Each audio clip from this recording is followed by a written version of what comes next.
the slogan because KD came up with it. But man, y'all, the personality conflicts and beefs, we're too old for this, really. Like, we, the people, us, are too old to be playing these games. So when I think about people who are playing games and not being serious about what needs to be done, I wonder if they're an agent, if they're placed in the way on purpose, or if it's just something else. Maybe they're just confused about what they're supposed to be doing. I don't know, Ogun. Don't do you ever feel like people might have the best intentions and they just go about it the wrong way? You do get that. You do get that. But if you listen long enough, you should be able to decipher whether it's somebody who is just doesn't have enough information or someone claiming to have, said information, but kind of skewing the words and kind of throwing us off on purpose. So if you let them talk long enough, you'll be able to tell the difference. Facts. And that's something that I've learned from you. I've seen you do it in real time to politicians and other people who are saying that they're going to speak for us. You just got to let them talk. Let them talk. Let them talk. Absolutely. Sometimes it gets frustrating because we're listening to people who genuinely don't give a shit about what's owed to us, but they're trying to tell us what we're going to get, what we should accept, and what's owed or what's right. I think about Luke when I'm thinking about people who are speaking on our topics but don't have a dog in the fight. Luke's not owed reparations, so he shouldn't be holding reparation spaces. I don't know if you were online that day, Ogun, but I saw there was a reparation space held by some white people, and there were all sorts of us in the room. But why are they even holding the space? Same Dr. Phil. He's not even going to be on the air after the end of this year, but he decides to go out in flames talking about reparations and what we need to be doing. I'm kind of tired of other people speaking on our stuff. I feel like there's got to be a vanguard. There's got to be people to continue to blast the agents and people who are off code on purpose, and even the confused people. Because again, your intentions might be great, but if you're doing it the wrong way, you're just hurting the group. I don't know. So again, this is an open forum. I'd love for people to come up and speak if you'd like to. There are people who are in our midst using our words and our language, but they're missing the mark by a lot. And if we don't do anything about it, then I believe that we'll all be looking at Evanston, Illinois reparations. And that's not reparations. It's not. It's a voucher, a housing voucher. And it really $25,000. What are you gonna do with that? The fuck are we supposed to do with that? It felt like a slap in the face, but if the people of Evanston said okay, then I guess they said okay. I don't know. Like, Ogun, do you think there's something we can do? Like, when people are accepting lowball offers, shouldn't we, the collective, be able to say no? Well, if the people, it just depends on who it is. Obviously, if they are FBA and they are voting their own politician in to do that to them, there's only so much we can do if we're not in that particular local area, wherever they're at. So the only thing we can do is point out what they're trying to do. If they're trying to skew the numbers, highlight what the what is it called, bait and switch. As long as we can highlight the bait and switch on whatever they're doing, that's the best we can do. But as far as stopping them from allowing somebody in their own city that they chose to have represented to represent them choose something that is not really reparations, it's only so much you can do other than maybe find somebody in that area that can replace them. I'm thinking. Replacement theory. That's what they're doing to us right now. They're replacing us in real time. So I get that. We need to replace these people in real time, but everybody's not going to be Marcel. I have no plans of running for office, but if you're saying that the only way for us to get these people out the way is to put other people there, then other people are going to have to. You can be that representative who's speaking on tangibles. I say no tangibles, no vote. But if I'm going to run for office, then you would know that there's tangibles on the ballot. So then you should definitely vote for me. But as it stands, I have no aspirations to do that. But maybe, I don't know, how many states are represented in this room right now? What's stopping people from doing what Marcel does? And again, I personally don't think that we have to change the system from the inside. No other group has to change the system from the inside for them to get tangibles and benefits and resources. But this is the battle we're in right now. These are the trials. Are we powerful enough to enact our voice on these people who have already said that they don't give a shit about us? Or are we going to do something else? The easy way or the easier way? I don't think that there's a hard way. I just think that people aren't thinking about it simply. Um, so again, reparations is our religion. I don't care what sect you claim, as long as you are a descendant of the people who were enslaved in this country, and maybe you weren't an enslaved descendant, maybe you were a native Black American who saw from the sidelines, because I've seen in people's lineages, sometimes there weren't enslaved people, but it doesn't mean that they didn't face the harsh realities that is their cousins were enslaved and their family upstate, or their neighbors, or just what it would look like to be a person surrounded by all of this insanity. What's up, Afro? Peace to you, brother. Peace to you, Eve. How you doing? I'm all right, man. Look, I'm a little frustrated because I just don't understand why I can see a space with hundreds of people and a white person leading the reparations discussion. That math don't math to me. I don't get it. Yeah, that's was I don't know. That's what's giving me a headache. I'm getting a migraine every time I think about it. Like they need to be in charge of the conversation. They need to be the ones hosting the room or whatever the hell. I don't get that at all. To me, they shouldn't even be in the room. That's my opinion. That's my take on it. Um, but I wanted to say something. What you said about we need to replace other politicians with our other like on code politicians and stuff. I would like to provide maybe a different angle. I'm not saying that's bad, but I was talking to Dr. Short and Dr. Winters yesterday, and they were talking about how in the Jewish community, you don't have a whole bunch of Jewish politicians. Like they don't feel like, oh, in order for us to get what we need a Jewish politician. They have the economic base to really change the politicians into doing their bidding, to make the politicians do what they want. And I feel like if we look at like the studies or the works of Dr. Claude Anderson, he talks about that too, how everything starts with the economics first, which is that's the only way we're going to be able to get the politicians in office that we want anyway. So I feel like, and I'm not saying you saying this, but I hear in other rooms, people are like, the politics come before the economics. I would say I think the economics is going to be the foundation for us to get the politicians that we want to get in office in there anyway. Because it takes money to run a campaign and do all of that stuff anyway. Plus, when we have the money, they're going to be kind of subjugated to what the people decide and what the people want anyway. So I think that both those solutions can work out. We can replace them politically, or we can get our economics up, and then we can make them do what we want them to do. So we have to pay them. I get that. Other groups pay their politicians. I get that. We do need to have some PACs and some people funding our message and our fight. However, none of these other groups are voting in the numbers that we're voting at all. They don't sway an election. They don't get someone elected. That's us. I feel like it's a very real black and white thing. It's literally black and white.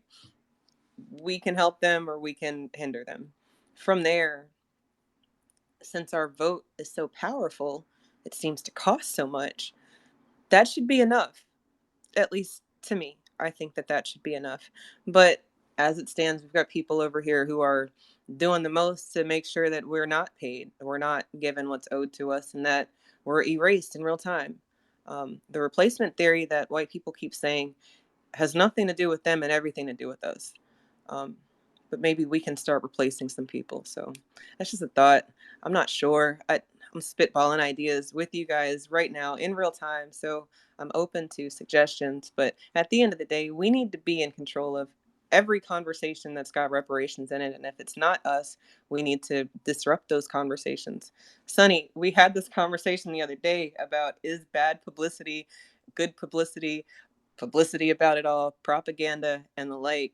Um, I think it's very real. We need to make sure that they're positive conversations revolving around reparations. And if not, then we have to do something about it. Do you agree?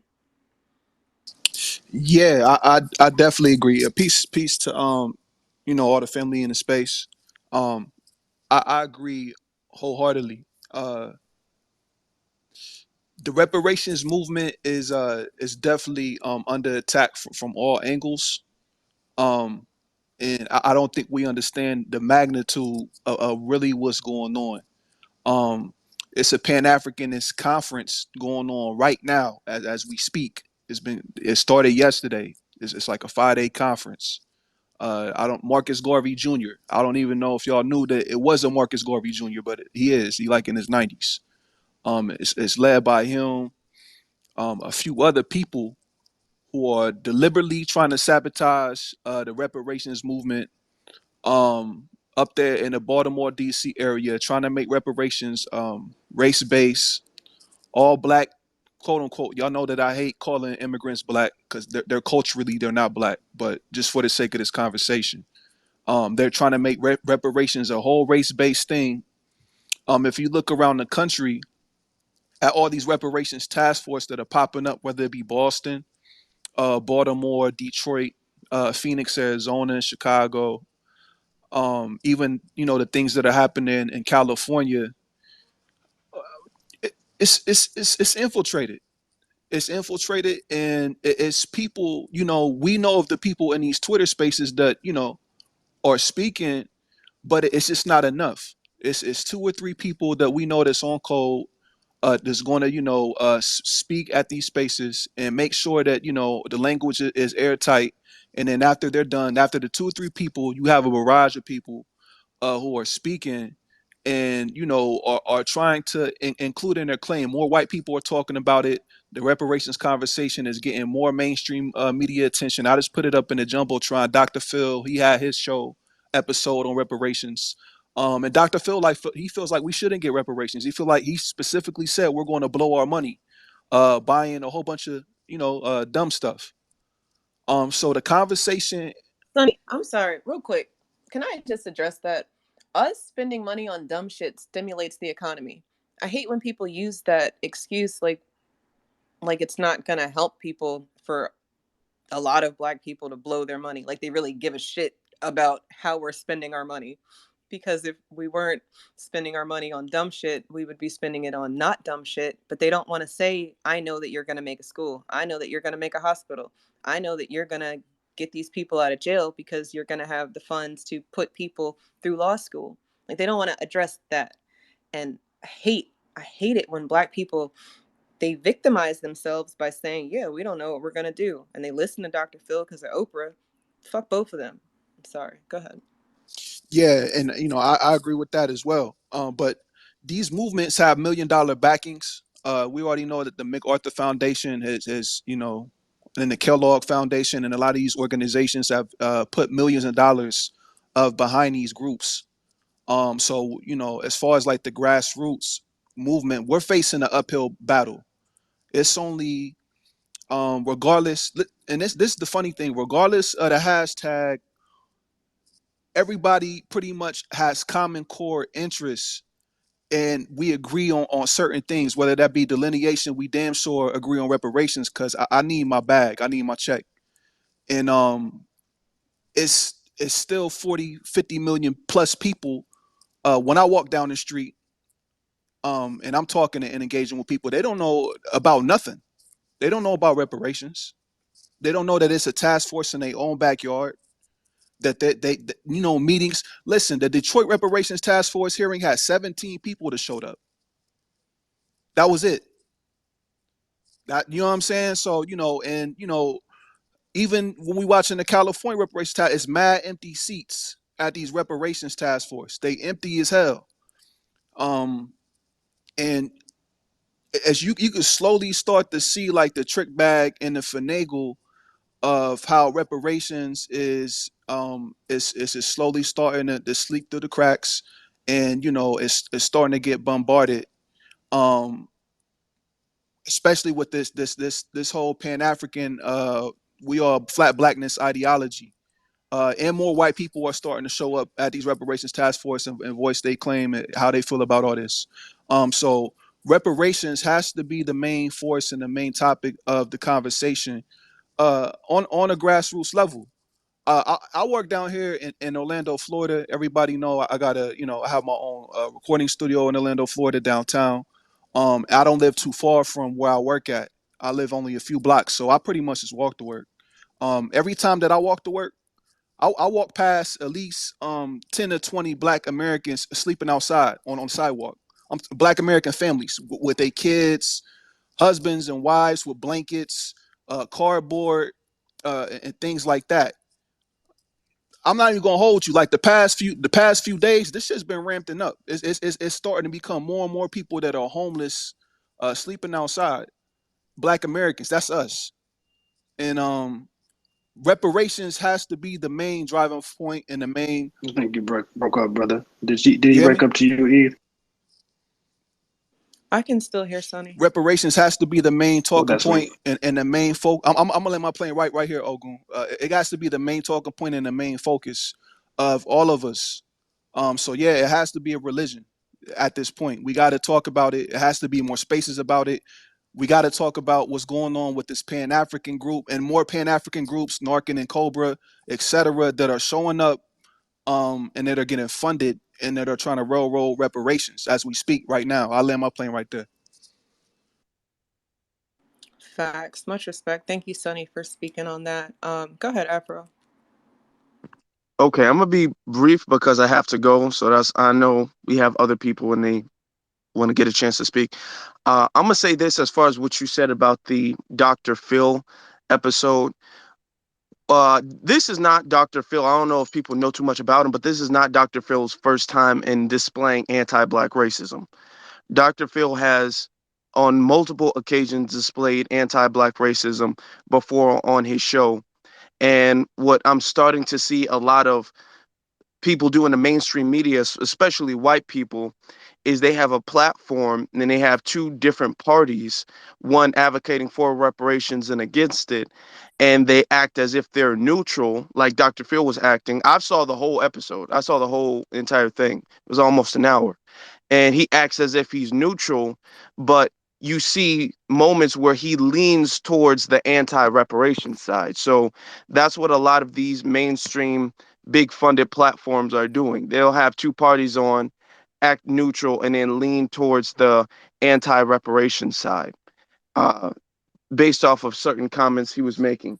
I'm gonna land with this, that as far as getting people together, I know people are talking about different task force and different cities and groups and stuff. I feel like it would be constructive if, I don't know if people have Facebook or whatnot, if people would make a Facebook group about people in their local area, because talking in Twitter spaces is only going to be so beneficial because most of us don't live by each other, but on Facebook, you can kind of really organize people who live in the same city or in the same area. You can do it on Twitter too, but I think it would be a little bit easier to do it on another app or something like that. And that way you can organize to go to these task force to get the funding for it. Um, so we can start city by city, kind of like that. Because talking on Twitter space, I might have the same passion you have, but if you're in Texas or you're in Virginia or New York, there's nothing you can really do to help me out. But if I'm talking to somebody else in Chicago, we can do a lot to help each other out. So I think we should be looking at, other means to get to these task force and get these conversations talking and circulating on the grassroots level. And with that, I'll land. I got to go. Thank you, Eve, for giving me a chance to speak. No problem. Thank you for speaking. What I wanted to say about what you just brought up. Look, other apps are great, sure. Virginia was able to figure it out on Twitter, and then we moved the conversation to other platforms, and just in general, having conversations on the phone and talking and just linking up with other people in the area. I think that I think there's enough people on this app in enough of these cities that already have task force, where you just gotta find them, do the work, find these people who are speaking up on the app, and then make them mind their state. I I kicked myself a bunch of times because I missed an election here in Norfolk because I was worried about the alderman race in Chicago. Like, what the fuck is that? But after I realized my error, I was very much of a mind to make sure that Virginia is number one, not because Chicago doesn't matter, but because this is where I live. Like, what's happening here, that matters a little bit more than what's happening there, or to me, because this is where I live. So while I think we all need to be one mind, one sound, I really think that people need to do a little bit more to try to make these connections on the app, because we are already talking. We really are. You already know 4 people in your state. If you're in this space right now, you know 4 people in your state. So if you know that y'all are on Facebook more, then yeah, you need to go ahead and start you a Facebook group or something. But if y'all are already talking on Twitter, then it's time to go ahead and set up a Discord or something. It's time to pass some text message phone numbers or something. It's past time. I don't know. Go ahead, Sonny. Nah, I could wait. It's on JoJo. I know he was up next. True, true, true. Peace to my No, brother go ahead, Joe. bro. Go ahead, Nah, son. I was just going to agree with what Eve was saying, because I feel like we kind of did. I don't want to say we dropped the ball, but I feel like a lot of us just focused on California so much.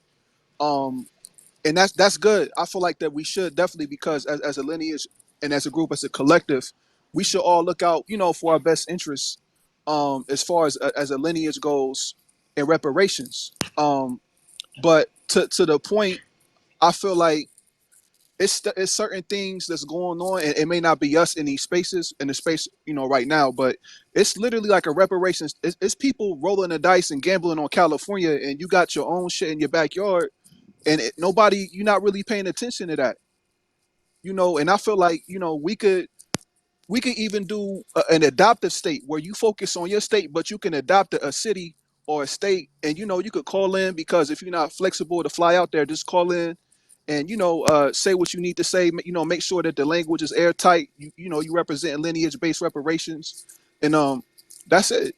We all got to help each other out. That's pretty much what we do, and we got a history of doing that as Black Americans. We got a history of looking out for each other from California to to the Carolinas. So yeah, I just wanted to just be in agreement with you with that. Thank you, thank you. And look, you were right about the empty seats, because at the meeting that we went to, it was me, Bear Arms, and Katie, and my little family. That's it. That's the only people who showed up to have a public comment. And while it looks sad, I don't know. That might be good. As long as the people who are speaking up, if it is only 4 people speaking up, they're all saying the same thing. We're all in agreement about what's owed to us. How can they say that we're not a representation of the people? We are the ones who showed up. So if you are going to show up, definitely speak up. But definitely, if you are already speaking up in these spaces, it's time for you to speak up in real life. Like, Twitter's cool, but wouldn't you rather them cut a check tonight? But that's not going to happen if you only exist online. It's not. I don't. It's not. Go ahead, Joe. Peace to you, brother. Man, peace, man. Shout out to everybody, man. Shout out to you, son. Shout out to everybody that spoke, man. Um, I just want to go ahead and just get straight to it, man, because I see we got our name, these what we identify as. We all are the same lineage, though. And I understand that, there's different sides of the lineage that got issues with people and on those sides. This is we at a place right now where we can't let people keep coming amongst us, bringing up old shit about people of the same goddamn lineage from different sides. I hear people say, well, FBA do this and FBA do that. And then, these people ain't even FBA. Like, oh my God, these people, FBA, what re-ups and FBA, Death Row, whoever those people are, man, they're using our title, man. and they're starting up strife. I'm just gonna get straight to it. They're starting up strife, man. And every time they go up into a space, they want to talk about, the people of our lineage from to secure the tribe, right? They want to always bring up that old bullshit, man. We focus on reparations right now, lineage-based reparations at that, and we got an issue with trying to make sure that we unify for the right and common cause. It's time to lay your swords down, bro. Like, we got to get active. We got our stakes are coming up with things, and we need to be in place. All this Twitter space beef and stuff, man. We gonna let these people that's on that troll shit have that, man. Like, if you constructive, man, get about it. I'm not gonna talk about everything that I'm doing online. It's some stuff ain't worth talking about. You know what I mean? But I like the ideas being spoke about right now. But all this beef stuff, people got issues with different folks from that identify as FBA, and certain people that be calling people from the tribe and all that. Man, we got to kill that bullshit right now, man. And folks need to start calling out the people that's in these goddamn of their lineage, and they need to get out on code and stop being with this bullshit. And I'm talking about my folks on the FBA side, man. You know what I'm saying? They're just like the SCT. They got to talk to their folks on their side, man. You know what I mean? Like, this shit, we got to stop this shit, man. We letting people that are not FBA, we're letting people that are not of the lineage, we're letting people that are not Black American come amongst us and start strife.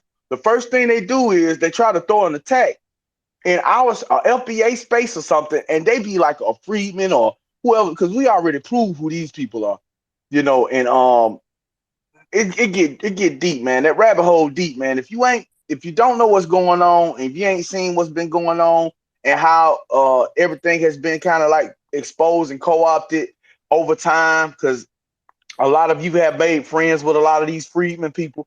Go to my page, man, and just follow that thread, man. It's been confirmed that these people been paid off. Been confirmed. So I ain't gonna try to hit y'all with a whole bunch of goddamn preaching and stuff like that. I just want to tell the truth about the situation, man. It's time to stop all this being off code because you call yourself FBA or you from the tribe or whatever. I don't give a fuck. Are you on about the lineage, man? Are you about lineage-based reparations, man? And we got to get these other people coming amongst us because they see that we have beefs and they use that to make it a bigger issue. The farther we fall apart, the further we go apart, and the more dissension that we get, the more they're able to control us and get into our spaces and be talking about reparations. None of these people got paperwork. That's another thing. When they talking about reparations, they need to come with paperwork. We need to see who your third, fourth, fifth, and grandfather is, where they from, what plantation they from. We need to know, home. We need to know, who are you? Are you of the lineage, man? We need to know these folks of the lineage, man. When they talking about reparations, we got to make sure. We got to start chin-checking these folk at the door. We just can't let nobody put FBA in their space, reparations in their space, and all this old stuff. And then when we go up in there and it's a goddamn all-out slugfest and people arguing and calling people out their names and folk talking about folks' mamas and all that old stuff and I'm going to get you, I'm going to kill you, all this old crazy crap, man. So and I want to touch on that, plane, Joe. man. So yeah, I have to agree with that. And what I like about this particular space is it gets everybody to circle our wagons, everybody that's FBA, everybody that's from the lineage to circle your wagons around reparations. Now, Sonny mentioned something earlier about these Caribbeans having a whole reparations conference up in DC.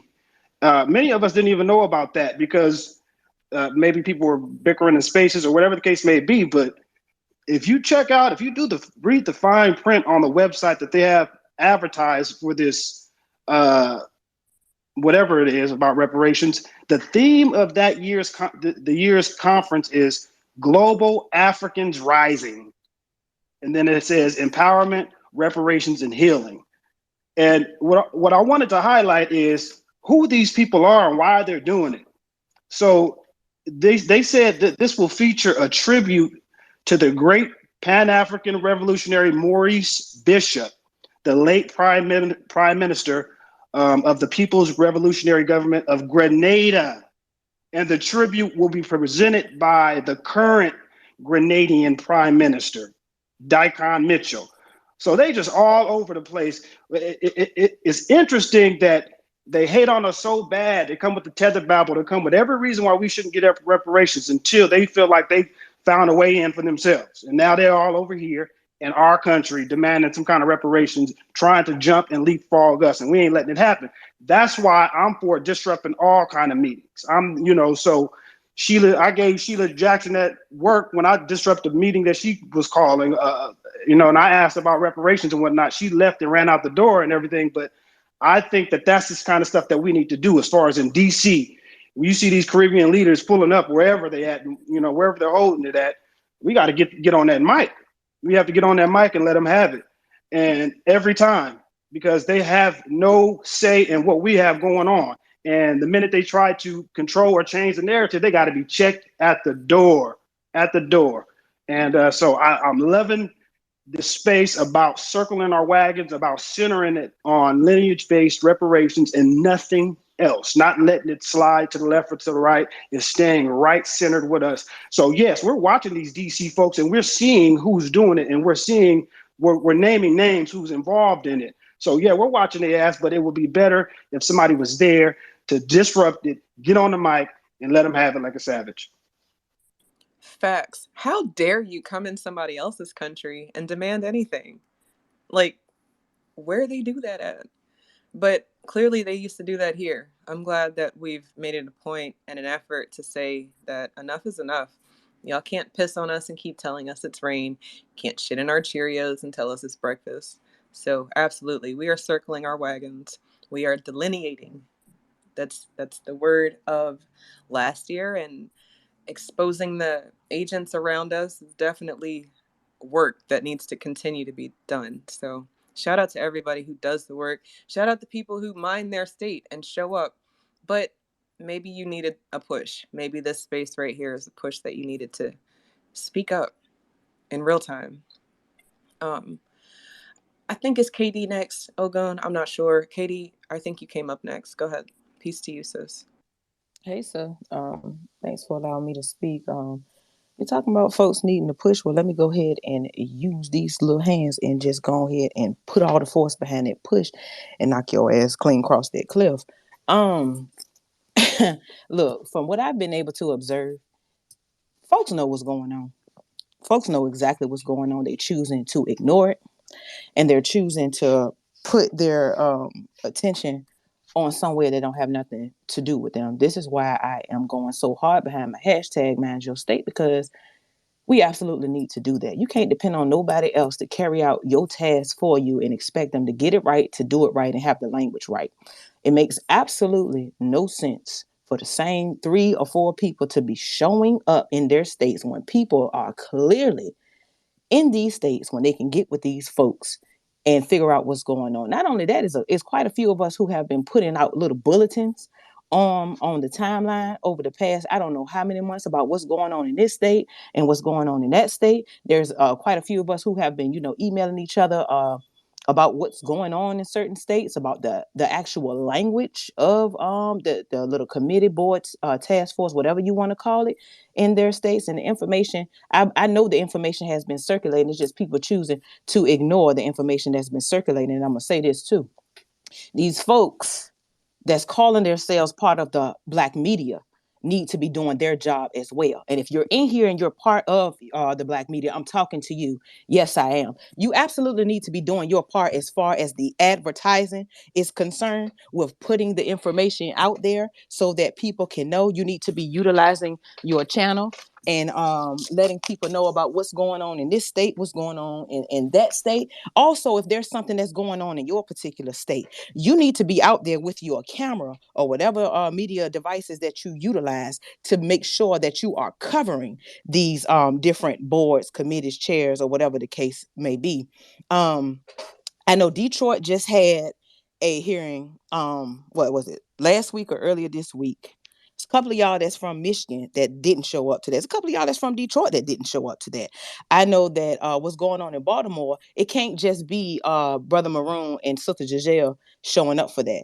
I called my brother Maroon and I asked him, I said, look here, if you need me to come up there to come and be with y'all, I can do that. I don't have an issue with that. But I'm also going to make sure that I'm tending to what's going on in my state. But anything that comes across my desk, that's pertaining to any type of reparations, anything, I'm going to spread that information. People just pick and choose who they want to receive their information from, because motherfuckers on this app act like they still in goddamn middle school. And it's because if he don't like you or she don't like you, I don't like you either. Y'all motherfuckers act like y'all can't think for yourself when it comes to this debt that's owed. All of that shit should definitely be out of the fucking window. It should be behind you, and you should be focused on securing that bag and that generational wealth for your family. What's more important, playing follow the leader or securing that bag for your family?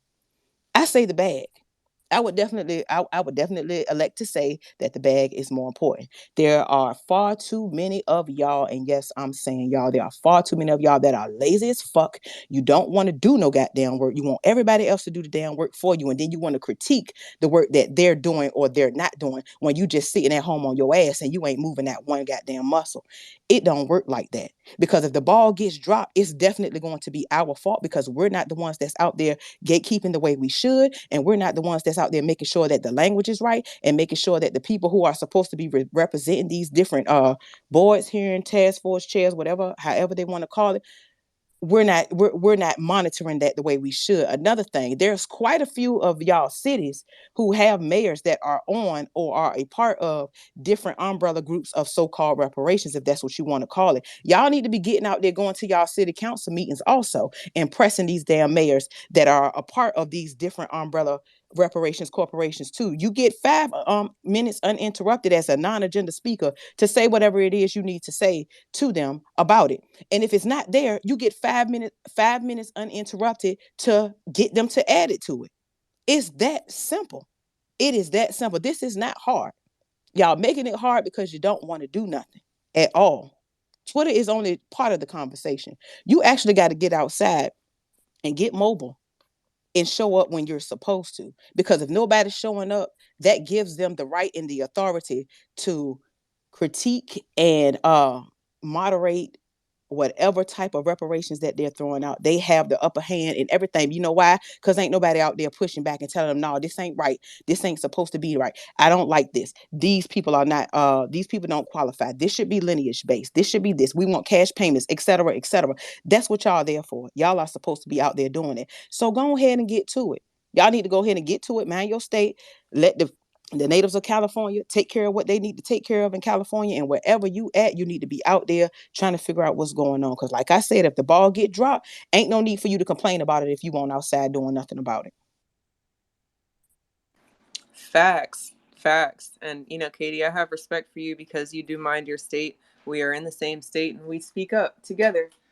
Personalities don't seem to matter when you're doing the work. You cannot like me later. It's all good. Let's work on the bag. I'm 1,000 times with that. Look, we've got a lot of people in the space, and it's a few people with their hands up. I would like to maybe, if we can limit the talking to like 1 to 2 minutes, maybe. I don't know. That's cool. And then from there, we can definitely circle back around to you if you want to speak again. If you've ever said that you want to unalive me on this app, you are not allowed to speak in my spaces. So if you want to be on code, you need to send me a message. Apologize for your words of hate because I did nothing to you. So to the person who said that they wanted to unalive me, that is why you can't speak in my space. From there, darling Nikki, you hit me up. I tried to hit you back before the space. I'm sorry, sis. It didn't work out, but let's go to you next. What's up? Hey, Just Eve. You're right. Personalities don't matter. Just for the record, I used to have a problem with you, but I realized that, to be honest, I'm gonna just keep it a buck. I was in my feelings at the time, right? And so when I learned that I could trust that you're gonna do the work for our people, I had to set all the BS aside and say, you know what? I got to work with my people so that we can get what's owed to us. And so that's just my little testimony before I go into this. I did want to, I was trying to hit you up, but I was busy working as well. So I was just now able to sit down when you started your space, which is great. I just wanted to forewarn you of some things, but I'm just going to say a little bit here, and I'll still DM you the information for later. People, we have to stay focused on what we have been doing since we were introduced to one another on this app, okay? We have distractors here. We have energy vampires here trying to distract us to some love and hip hop type style entertainment. We're not here for that. We're here for our ancestors' debt that's owed. We're here to expose these people who are working against us to get this debt. We're here to support one another in our business ventures on the way of getting those debts paid. Okay. So I want to say that I don't have a problem with people that much where I can't work with them to get this accomplished. I'm 51, I'll be 52 this year.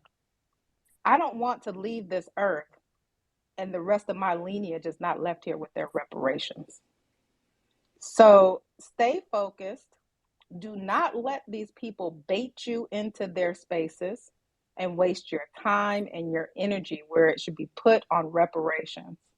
And I'm just going to leave it right there. I thank you for the space. Thank you for the time. And I can't make you guys do anything. I wish I could, but please stay away from these people. Thank you. Thank you. And thank you for saying that. Cause look, it really people like who you like. That's cool. And there are gonna be people you don't like. That's cool too. But what you should do is look at what they're doing. Look at their portfolio. And if their portfolio trumps how you feel, then absolutely squash them feelings. TVA posted this the other day, and I know that that's a big personality thing that people have against some people in our lineage, but it's very fitting to what you just said. He said, avoid people who allow feelings to get in the way of the bag. Feelings come and go, opportunities are limited. Hell yeah. Hell yeah. If there are people in our lineage who are saying, you know, yeah, reparations, but nah, that's somebody you need to look at. Definitely somebody you need to pay attention to. So thank you again, darling Nikki, for sharing your thoughts. This is an open forum. I would love for people who don't agree with what we're talking about to come up, because you need to know what the points are. Clearly, you're comfortable enough to speak up. So now you need to speak with the right words. And if you're not going to speak with the right words, then we need to know that you are in the way, in a big way, and we should do something about it. We had Smooth G next, and then we had Big Yeah, Chief Smooth, yeah. or Cali J. Yeah, I think it's Smooth G next, absolutely. Just Eve, Ogun, what's up? What's happening? What's up, family? Man, shit, I sat back and listened, and I heard a lot. I seen some subliminals, which is cool. That's why it's hard for things to change. But my main thing is this, man, because I feel like this shit is fucking high school. If you doing the work and you really honorable about what you're doing, why the fuck are you worried about other people? That's too much time. Spend that on other people. It's too much time pitting on them, right? Do the work. Be about the work. I never heard Malcolm X or Martin Luther King worry about the other or something like that. They do the work. Just do the work. You don't gotta beg for media. You're gonna be the media. If you're doing the work, if you hitting these streets, the media is gonna follow you. You thorough. If you're doing what you're supposed to do. Ain't nobody gonna follow what they don't see, Man, I just look at it like it's too much, man. It's clown shit on this app, man. You know what I mean? Like niggas that say shit behind your back, judge you and all kind of shit. Don't even know you. You try to talk to them on the back end, you can't get that. They block you, because niggas doing all this shit on the internet. They like shit. They like this ignorant shit, man. But yeah, man, I don't respect that. Because I feel like it's a lot of jealousy. And yeah, most definitely people are in their fucking feelings, man. Just bitch shit, dude. Like I don't care what other people. I'm gonna do me. I'm gonna make sure I do for my people on my side in my community, and they gonna rock with me. I don't gotta put myself on camera passing out no fucking turkey. I don't gotta prove nothing to nobody. I'm gonna do me, and the people that know me for what I'm doing right for, that's cool. And everybody else can talk about me. But I'm good over here. My life is great, man. So I'm not thinking about the next man. And I got no hate. If you doing good for the culture, for the community, I fucks with you. That's what it is. We need black people. We need brothers and sisters standing up like that. But if you just running your fucking mouth, crying about who's not around you or what people ain't doing for you, I'm gonna look weird. Cause everything I did for myself, I did that shit. I couldn't beg and ask people to help me out. I just can't do that, and I can't respect hearing that shit. See, we lost principles, man. Where the principles at? What do you stand for real, man? Because when you do shit yourself, it make you a better person. That shit feel good. You don't care about what people doing, what people talking about, people hating on you and stuff like that. So a lot of this shit be fake, man. And it is what it is. You know, you got William O'Neill's in this motherfucker. So yeah, hey man, if you doing the work, I'm with y'all. Anybody that's doing the work, this I don't care if you secure the track. If you doing the work, it is what it is. I fucks with you. But all the extra shit, lying, playing victim after doing some fuck shit, I don't respect that shit. I'm gonna look at you like the real. God see it too. You know what I mean? So it is what it is. I fuck with Tyreek because he thorough about what he do. I fuck with anybody that's thorough about their work. All that crying and whining and shit, that shit is weak, man. And it's bad because it can happen to me too. It's people in my life that ain't a buck and they can reflect on me. But sometimes you just gotta G check that shit. But if you don't, you can't complain about what people say. It is what it is because it's gonna look like you stand for it. But that's it. And I think it's about being on code, man. And I think that's what you're saying. As long as you are on code, only time we should say something is when we are finding somebody specifically that is off code doing a specific thing that is off code that we can point to. You know what I mean? Other than that, I would like to, bring us back to also remind us that it is New Black Appreciation Month. So, folks, if you appreciate the new black media, make sure you put something on it. I consider personally the new black media is Tariq, TBA, Professor Black Truth, and then we have our others as well, like Torian Rain, Eve, Afro, Alpha, and a few others. Forgive me if we don't name everybody, but I do want to highlight those that are doing the work, D-Tubman, those that are actually doing what they have to do as far as if they're not contributing, they're there moderating. If they're not moderating, they're there in person. There's a number of different ways we contribute because everybody can't be Marcel. For instance, I know that I'm not running for office. So what can I do if I'm not going to run for office where I'm at? I can put some money in behind those who can. How do I do that? I make sure that I'm well taken care of first enough to be able to help the next person. So that's what I've been doing, working on myself enough to be able to contribute to those who are already doing the work since I myself are not going to run for office. So yeah. Next, it looks like if you don't have anything, Eve, we had Well, to what Callie. Smooth was talking about, it's cool, do you? However, I think that this is the time for us to make sure that people are doing what they're supposed to do. So when I hear do you, and I hope I didn't say do you because I didn't mean it like that. What I meant was as long as you're doing the work, then I don't really have to worry about you. But I am looking at what you're doing. Like it matters what you do. And it doesn't really matter what you're talking about unless it's matching your actions or not matching your actions. So I'm listening to what you're saying too. So um again, people who are minding their state, doing what needs to be done in their state, shout out to you.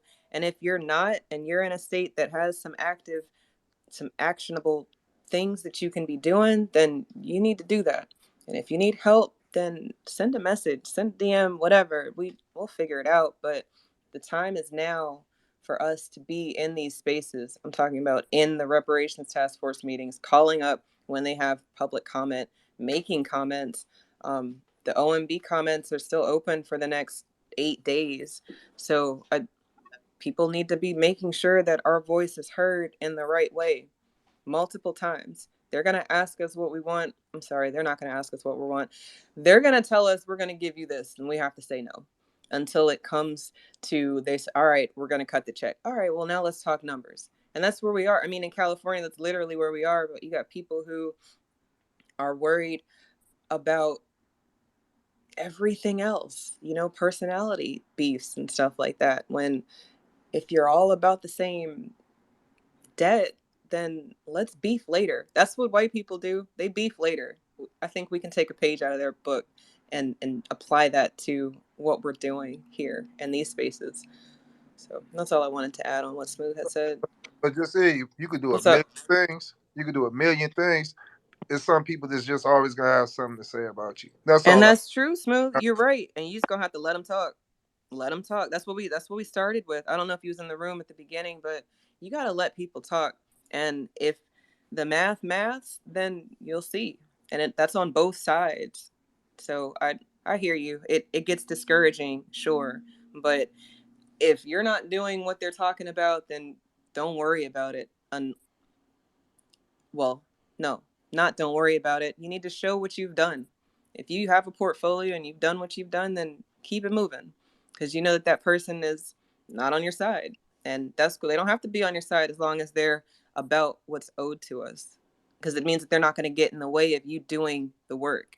It means that they just don't fuck with you, and that's cool. I mean, they don't have to like you, but again, if they're not, slashing your tires and keeping you from these meetings and messing up your cell phone service and doing all these things that the dominant society does to us to keep us out of these spaces, then, they're not your enemy. They just don't rock with you like that. And that's life. I mean, everybody's not going to like everybody. That's cool. We'll beef later. Let's get what's owed to us now. Is it Big Chief or is it On C? Christopher. Either Big Chief, and I know Callie J been here for a minute Oh, too as that's true. well. Callie, you got to raise your hand so we don't forget you, dear. I'm sorry. I'm a visual person like that. Thank you, Katie. Go ahead, Big Chief. Yeah, what's going on with your sister Eve, brother Gun, the rest of the family in the room?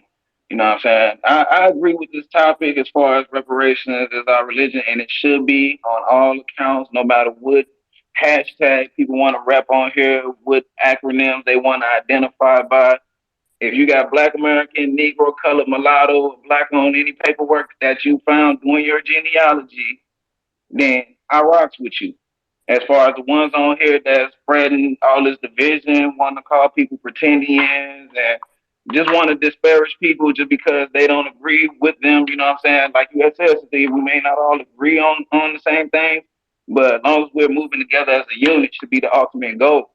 But a lot of people don't look at it like that way, you know what I'm saying? Like you said, it'll be petty beefs on here and like Sister Katie and Smooth said, I rarely agree with Smooth, but it's some school shit. You know what I'm saying? We all supposed to be grown adults on here, and I'm one of the people that's always professing how we need to do our genealogy and trace our lineage back to the 1860 census and beyond, if possible, and start looking into those treaties. Because if you're looking at those records, you'll see where your people were at that time. And if you look at those treaties, you'll see why they was either removed from that land or why they was reclassified. Because from the treaties we done read so far, we've seen that with each one that was signed, a reclassification ensued after it. So that's how we're figuring out how people lost land and how they got moved from where they were. You know what I'm saying? Some people have land deeds that they found in that family genealogy, doing, you know what I'm saying, doing their genealogy and unmasking those records and are working on getting their land back. You know what I'm saying? So if we can't get our reparations or just from trying to really use the legislation that has been written against us to really make a move for what's owed to us in a way that's really tying us to this land. Because a lot of people want to say or really profess the out of Africa theory, which I'm not knocking people that have found actual people from Africa in their slave, you know what I'm saying, that was enslaved in their family. We're not denying that. We big up in that even more so because that goes to prove how much more that we need to make this claim. You know what I'm saying? Because we're finding those people that they say were brought over that amalgamated in with us. But at the same time, when we got these conversations with people that want to call us out or saying that we're denying something when we're just standing on paperwork, you can't erase what's already been. What's better than a receipt to prove what's really happened? You know what I'm saying? And if you want to deny that, then that's where that division comes into place because people want to feel like, oh, well, we don't need to go back that far, or I didn't get back that far, or just because you're finding out what tribe you might have been, your family might have been attached to, you need to go holler at the Indian affairs. Like when we got reclassified, that removed us from those Indian affairs. So technically we can't, even though we could pursue that, but we have to go through the proper channels, finding dogs, roll numbers, and stuff like that. You know what I'm saying?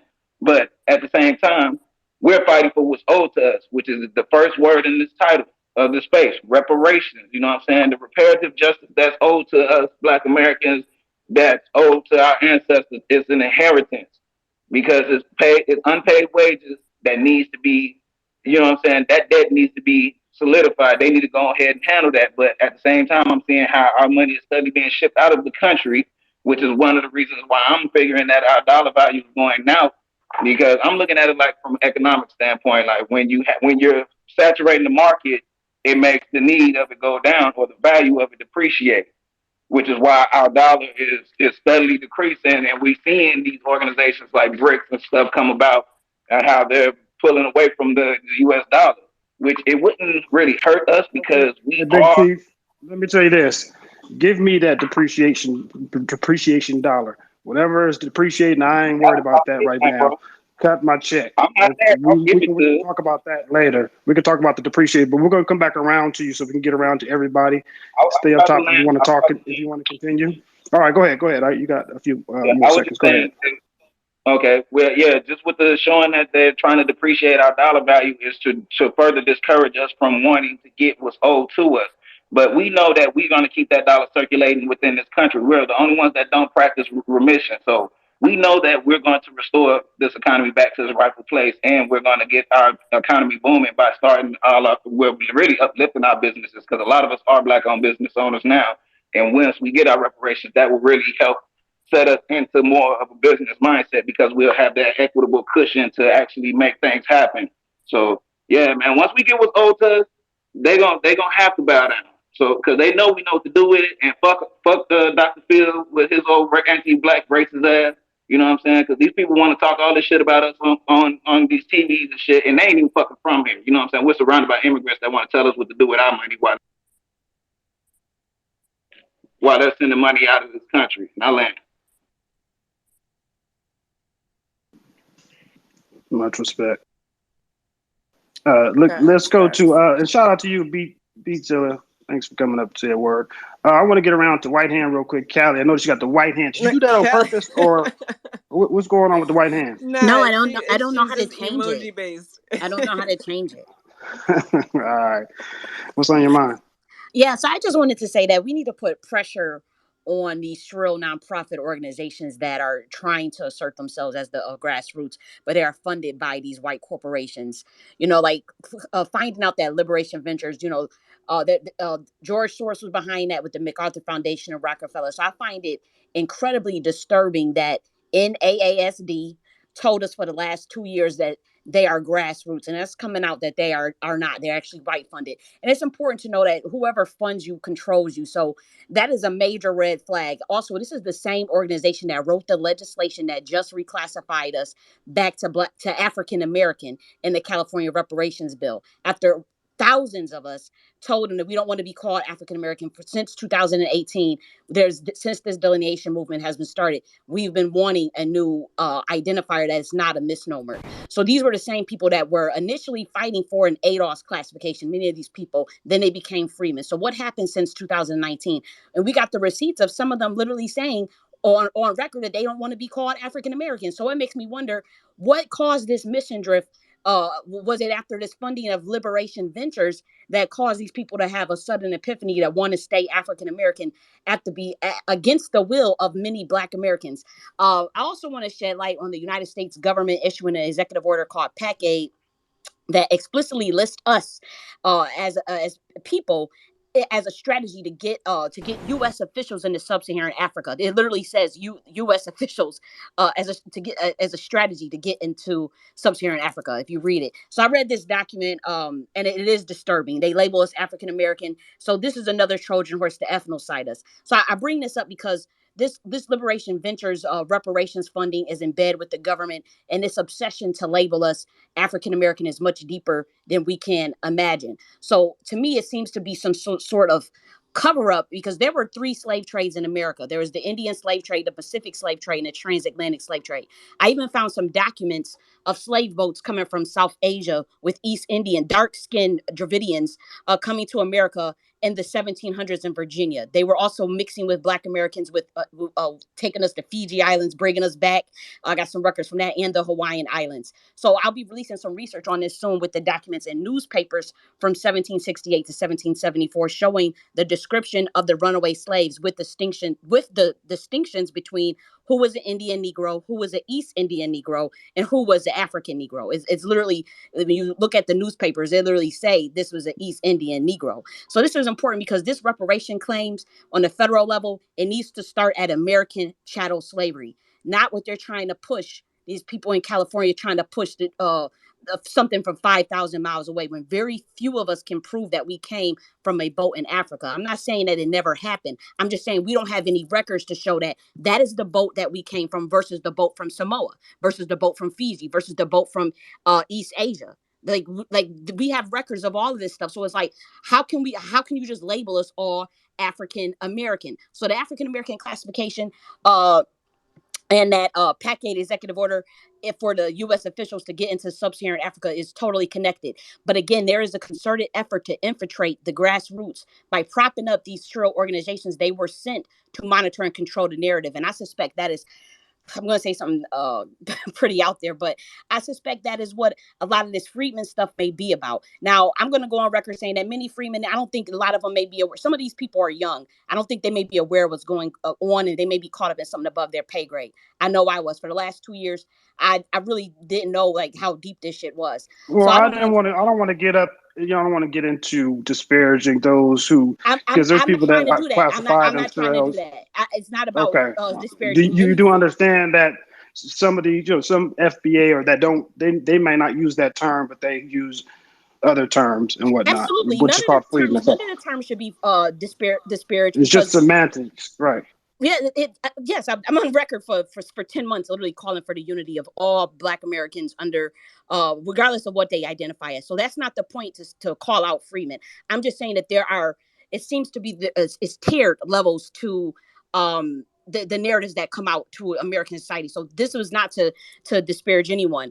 So I don't have beef with most Freemen. There are problematic people in all of these splinters rather. But the fact that the particular individuals were pushing African American into California legislations, and they are and American Freeman was able to get into that classification. That needs to be something that we should look at, those particular individuals. And that to me seems suspicious when the grassroots, when Black Americans specifically were stating that they did not want that classification, and their funding source is questionable. And again, this was what I said about the Freemen, was not to disparage them as identifier. I do think it is actually a credible identifier. I just think that some of those actors within those who identify as that are severely problematic. They need to be called out by name. And again, I didn't mean to cause any division amongst Black Americans. For the last 10 months on record, we could go back actually 2 years ago, of me making a video of saying that Black Americans, we need to unite, that we have ADOS, we have Freeman, we have FBA, we have the Black Indigenous. I don't care what anybody calls themselves, so that's the main point, is that we unite to get these government operatives and corporate chills out of the way, or they are going to control the narrative going forward. That's the main point. Thank you for your points, Kelly. I definitely, I saw what you shared in the jumbo. If y'all would take a second to check that out. I think that pretty much everything that's in the jumbo right now are things that you can actively do. So make sure that you are knowledgeable about these organizations and that you're doing something about it. It's a lot of us in the world. It's a lot of us in the country. It's a lot of people who are not going to these meetings and calling up and stuff. Or maybe you're not comfortable to do all that, but you need to find somebody that you can support, prop up, or whatever, and then help them say what they need to say, or give them the support that they need so that they can say what you need to say. So I don't know. Thank you, Kelly, for your words. Christopher, it's on you. Peace, brother. Peace to the room, peace to you, just Eve. If it's okay, because I'm actually passing out some flyers right now, can I yield my time to Sister KD and I come after JoJo? There's a couple of people that's before me. Yeah, I mean that's cool. That's as long as you're cool waiting. Thank you, Katie. Yep. Beatzilla, Yeah, it's on you, sounds brother. good. Peace, everybody. Peace to the host. Peace to all the speakers, and peace to the room. I just want to share some information that I came across a couple days ago. The DOJ went ahead Is and anybody levied. talking? Can you hear me? I'm talking right now. I can hear you. Who said that? Yeah, and I can D. hear you too. Yeah, I was just Okay. trying to see if somebody was talking on the stage. My bad. Excuse me? I was trying to Sorry, see if someone Beatzilla. was talking on the stage. My bad. Okay, you're good. Yeah, Yes. Beatzilla is talking right now. And look, for what it's worth, Twitter is fucking with the space. Some of y'all, your audio is not coming through for certain That's people. correct It really because is messing up. So it's not. yeah, I couldn't hear Sonny when he was talking on stage. I had to just wait until he finished. I didn't hear anything the second time he started speaking. So you might not be able to hear everybody, but I guess everybody else can hear it. So you can continue, Beatzilla. All right. Yeah, I was just real quick. The DOJ's levied some charges with these few black organizations based out of Florida. One of them is the Uhuru movement, which is actually part of this conference that's going on out there in Baltimore right now. And they got some charges. And if you look at the indictment, it's using language that is going back to the black identity extremist talk and how they're using it. They're framing it into these black organizations being Russian bots. And so they're using the Russian bot and BIE type of vibe to levy these charges. So if these people get convicted, it might lay some precedent and some groundwork for a over censoring of people like us in the grassroots. So just something to be aware of. Also within that indictment, also something else that a notion they gave is that the United States actually sees, regardless if you call yourself ADOS, Foundational Black American, Freedmen, you secure the tribe, you are Native American, whatever you're calling yourself, if you are in this lineage, they are looking at this lineage as a political group. So regardless if we see ourselves this way, this is the beast that we're facing, and they're looking at us as one solid lineage. And that solid lineage, which since I looked at it and I thought about it, I said, well, look, we're the only people tied to this land that has a political leverage based off of lineage. That changes everything. So that's why, I hope that everybody understands the enemy that we are up against. They're not separating us based on name, title, or how we look at ourselves or individual beasts at that. What they are looking at is we are a potential problem if we figure out that everything, regardless of how we call ourselves, is a problem for the world if we start looking and start basing everything off of our lineage. That's why you're seeing the MacArthur Foundation, the Ford Foundation, and these multi-trillion-dollar entities investing themselves in preventing us preventing us from delineating based on lineage. So I just wanted to share that information with y'all, that like all of those people that you seeing that's funding this little conference going on out there in Baltimore, that's OPB type money. That is old money. Those are the people who fund parties. And so they fund the Democratic Party, they fund the Republican Party. So if y'all understand what I'm saying, this ain't about no Democrat or Republican. The powers that be are trying to prevent us from our empowerment. So I'm just wanting to share that with y'all. And this is, as of Tuesday, this indictment got levied down on these so-called black folks intermingling with Russians. So be on the lookout for that, family. We got an uphill battle to climb, but we got a big ass devil to defeat. But hey, man, pedal to the metal and power to the people. So shout out to all of y'all, and I'm gonna go back to listen. Shout out to you. Thank you for your words. And speaking on this topic, reparations is our religion. Personality beefs and cliques aside, meet people with what you've done. Your portfolio is really all that matters. And if you've got nothing to show, then maybe you should be quiet. But maybe you're a person who supports from the sidelines. That is absolutely part of your portfolio. It's like Ogun was saying earlier, we've decided that April is New Black Media Appreciation Month. And Black Media Appreciation Month, Black people out here putting out the work to be done and spreading the message, being a force multiplier and an echo. All of that's very necessary for us to make sure that we get what's owed to us. We can't let it simmer down. We can't let the ember die. We have to make sure that it's not an ember anymore. It's got to be a wildfire. And we got to let a lot of this shit burn. But if you're in the way, you're going to get burned too. So just putting that out there. Go ahead, Katie. Oh, actually, Katie, I'm sorry. Before you go, can we get ODB? And then we'd definitely go right to you, and then JoJo, and then Chris.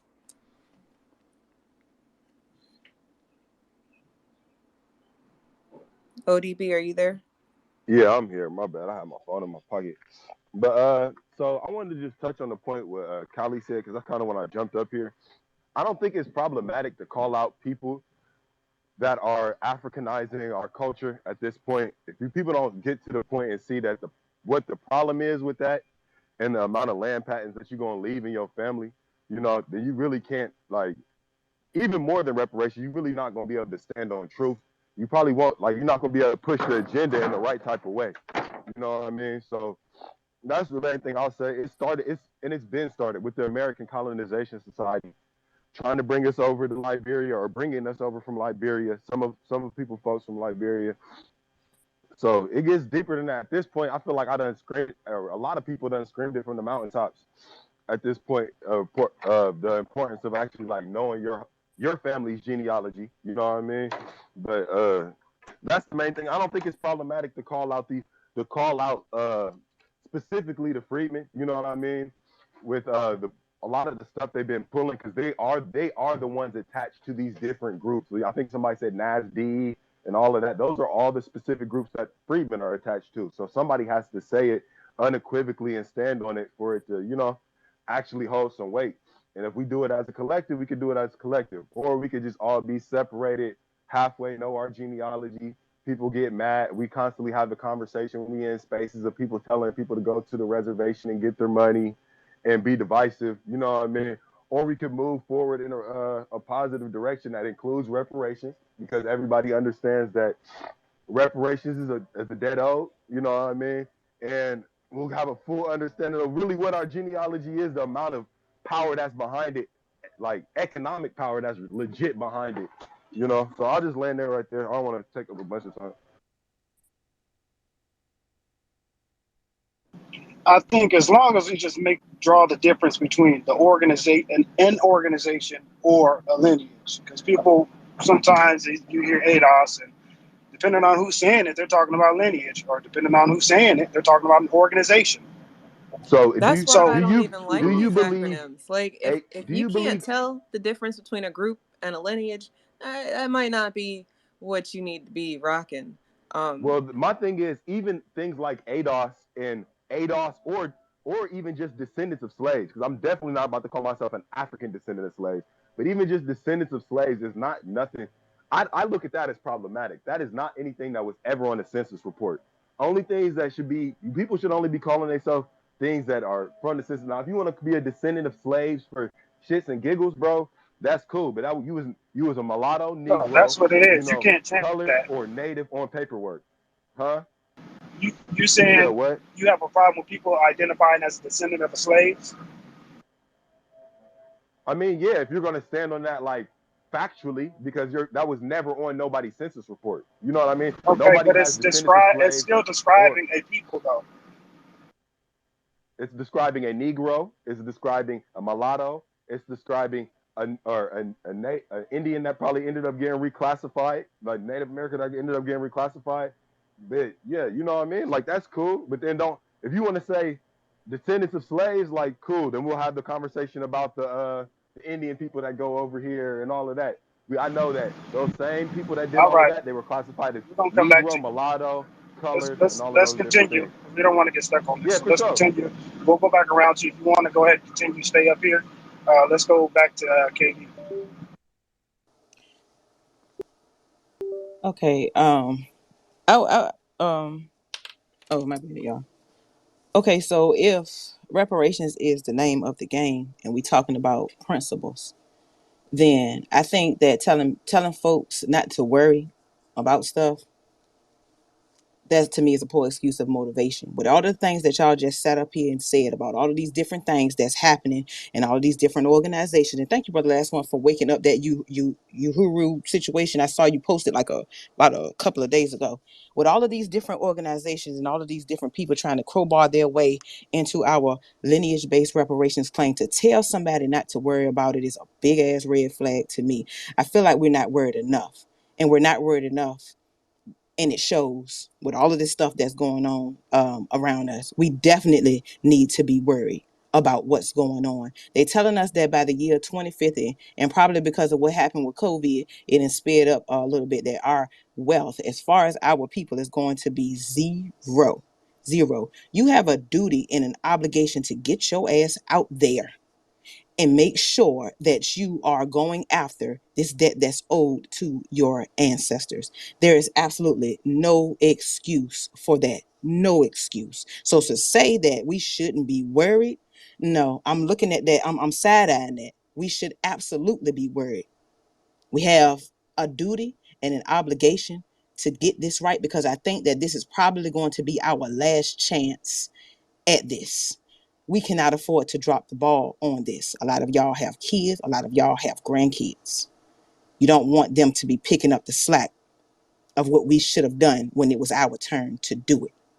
So they're going to be in a far worse position than we are in right now if we decide that we don't need to worry about it. You should absolutely be worried about it. And if you have the means and the breath in your body to be able to get out there when you're supposed to make sure that everything is the way it should be, and to keep the main thing, which is our lineage-based reparations claim at this point, then you need to be out there. And if you ain't out there, yes, I'm going to have something to say about it, whether you like it or not, because this is absolutely critical to our survival. If that part hasn't gotten through to you yet, I don't know what else to tell you. So on a national front, we need to be unified in the language. We need to be unified in the demands. All of us from state to state should be saying the exact same thing.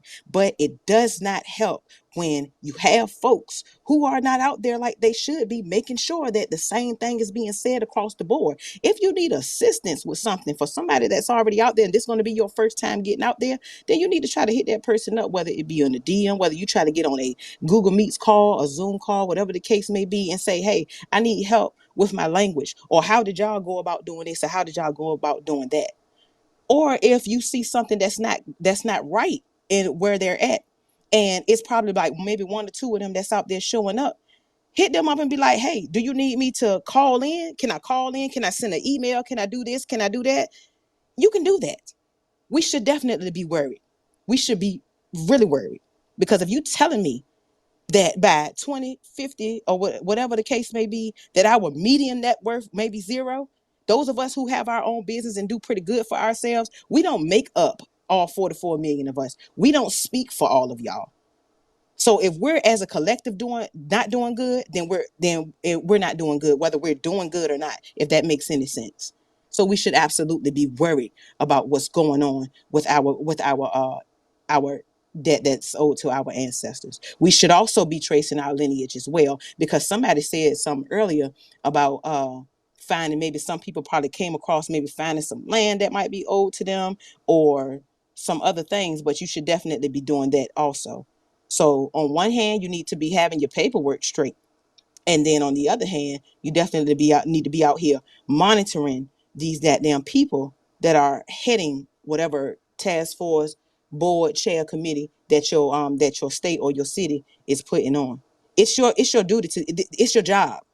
It is your duty. You would tell your ancestors that, oh, I ain't worrying about it. You gonna let your ancestors just roll over in their grave like that, and you're not gonna fight for them? You just not gonna fight for them at all? No. It's our responsibility as a lineage to get out here and do what's necessary for this reparations claim. So like it or not, this is what we have to do. We don't have no other choice, because ain't nobody coming to fucking save us. We got to get out here while we have the breath in our body and we're able to do this, we need to be out here doing it. And that's just the bottom line about it. Now, if you feel some type of way about what I just said, then something is wrong with you, because something like this should not make you feel a certain way about going after this damn debt. You should want to wake up with this shit on your mind every single day, no matter whatever is going on.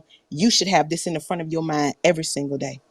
And as long as you do your part, whether big or small, I'm not telling you to go out there and stand on no soapbox or nothing. If you do your part, whether big or small, you contribute. That's all that matters at the end of the day.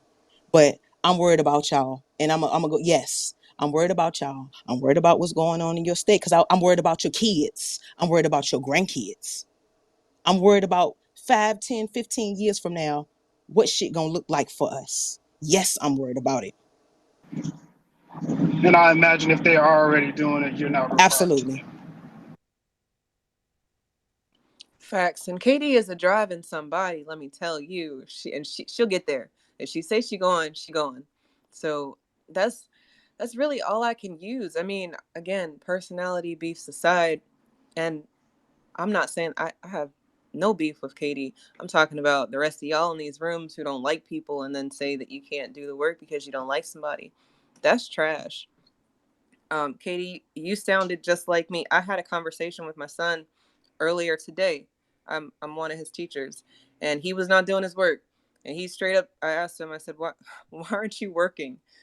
And he said, look, I just don't understand why I got to do work every day. I just don't understand. And that's how some of y'all are right now. You just don't understand why you got to do so much work. But the fact remains, nobody is going to do it for you. And okay, that's sad. Maybe you didn't get your hand held enough as a child. I don't know what the disconnect is, but we're here. I'm here to tell you that tough love is going to look like this because I do care.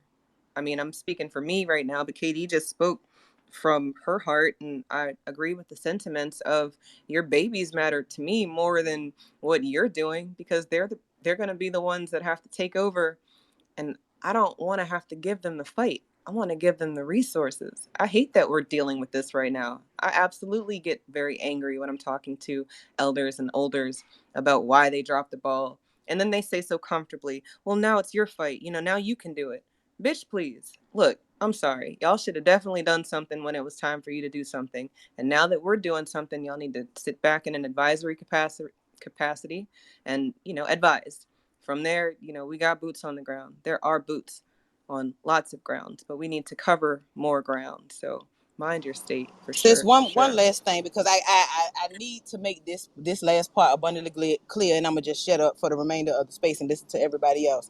Do you really sit up here and expect me to believe that everybody that was a part of any movement to go after our restorative justice or any type of justice claim for us, they all liked each other? Absolutely not. But they know when it was time to show up and show out, all that shit went out the goddamn window. So everybody's not gonna always like each other, and that's understandable. We're all different in our own right. The only thing that unites us is our bloodline. But when it's time to get busy for the bloodline, the rest of that shit can go straight to hell in a one horse open sleigh. I don't give a damn about none of that shit.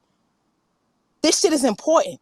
It's important. And I'm trying to get some of y'all who don't really think it's important to understand just how important this shit is. Because at this moment, it's critical, and it's definitely a life or death situation. So we got to get out there and get to it. It's no excuse. It's no excuse. We got to do it.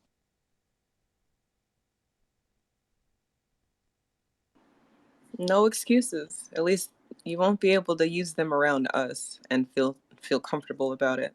Um, Last MF, peace to you, brother. Welcome to the stage. Yeah, peace to the tribe. Came to the stage to I just want to listen. First of all, I'm gonna address the title first. Reparations is our religion. Uh, yeah, I definitely agree with that. The first time I heard that, when somebody said that, it definitely resonated with me.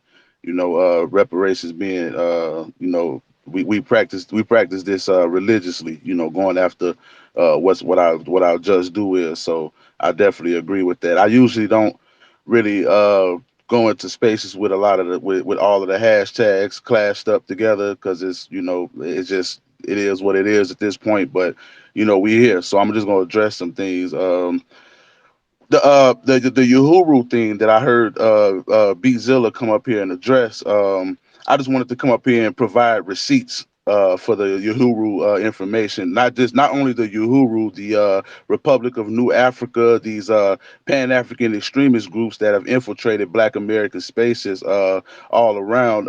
It isn't just the Uhuru. It's pretty much an umbrella under Pan Africanism. I have plenty of receipts in the jumbotron. I do too much reading and research. You know what I mean? I'm not gonna sit here on the stage and do it all over again and reread every damn thing, to the space. But I've dropped plenty of receipts in the jumbotron that individuals that's taking this fight serious and into this and into doing their own research and you know what I'm saying and gathering receipts and things like that. I put all of that information in the jumbotron because if we're gonna talk about things, at least we can have receipts to provide to people so that they can see that so they can see for themselves what you're talking about. I don't like the just talking and not providing the information for people to go and see for themselves, because then it becomes a follow the leader type of deal, and I'm not on here for the people I'm fighting with to follow me. You know what I mean? So I'll drop the receipts and let them go and build on to the receipt. I have no problem with people adding on and building on to receipts and things like that. But what I do take issue with is individuals sitting back, letting other people do the work, and then they coming out, they try to jump out in front and present the work as if they did the research. It takes a lot of willpower and determination to sit and read through a lot of these different documents and things like that in order to determine what's important enough to bring forward and present to the family and things like that. By the time I post a receipt, I've already read so much. It's so much bullshit I had to read to not post in order to get that receipt. So that's just so everybody under every one of those hashtags. Let's just be respectful to people that's actually doing the work and the research and things like that, and not just take some things that you hear and run off with it as if you've discovered, like you Much Christopher respect. Columbus, of the reparations movement, and you discovering every talking point that everybody else is coming up with. And It's that's very disingenuous. Let me continue. Let me finish. I'm getting ready to land. It's very disingenuous to continue to do that and then turn around and expect unity from the individuals that you're stealing work from. It's very disingenuous and disrespectful and a spit in the face. It'll never be no unity if we're going to continue to operate in this manner. And also, it's individuals that's on this app that fall under a lot of these different hashtags that's up in the title. They have no well intentions for the reparations conversation. They have no well intentions in this fight. They're around causing a lot of confusion, jumping from space to space, saying a lot of different names, making memes, doing a lot of crooked shit. So I'm just not really with the unity shit for right now. So I'm gonna go ahead and get ready to land my plane on that right there. Stop stealing people's intellectual property and work and present and trying to pass it off as if it's your own, because you can't explain yourself. You don't have the receipts to explain fully what you're trying to talk about. So if you want to do that, you should come to the people that do have those receipts, that did do the research, and ask them how to move forward with presenting this information to the people, and to stop trying to present it off as your own. And I'll land right there. I agree with the sentiment. I'm not exactly sure what all y'all are talking about in the comments. However, um, give credit where credit's due. I mean, if you've got paperwork to back what you've done, absolutely lead with that. And if you don't, then that'll be very evident very soon. Um, Look, don't be scared because somebody speaks loudly. Be scared of the person who's got documentation to support what they've been doing. That's the person you should be fearful of. And if it's enough of us who've got paperwork and documentation to say this is what I've been doing and this is the research and work that I've put in, then that's a powerful people. So thank you for doing the work and researching. I think that is necessary. Joe, I skipped right over you. My bad. Go ahead. It's all good. Hey, I want a broken clock is right 2 times a day, right? And I wanted to just touch on something, man, that was being said um be, a few speakers back when they brought up this situation with the freedmen. And I want to be all the way clear, man. I please don't cut me off at all right? When we're talking about these people, man, that came out of a think tank. You know, we got the proof, we got the receipts, man. A lot of us been working together. I don't know if a lot of people are are informed. I know some people got people blocked. I know some people fell out with some folks, but there has been some work being done, man, and we've gotten to the bottom of this. These freedmen, man, they came out of a think tank, man. Their whole ideology. So if you running around identifying it, that they already said that it's not a legit lineage, no such thing. So I'm just being honest with you, man. That's over. It's a wrap. It's a wrap, man. We got to draw a line. We've been infiltrated by those people, man. I know a lot of people made friends with folks, and you know what I'm saying. Folks done got kind of cool and all that. You know, fell in love with a personality. You've been bamboozled. You've been bamboozled. I'm just leaving it like that, man. These people been paid off. It's been confirmed. Liberation Ventures behind it.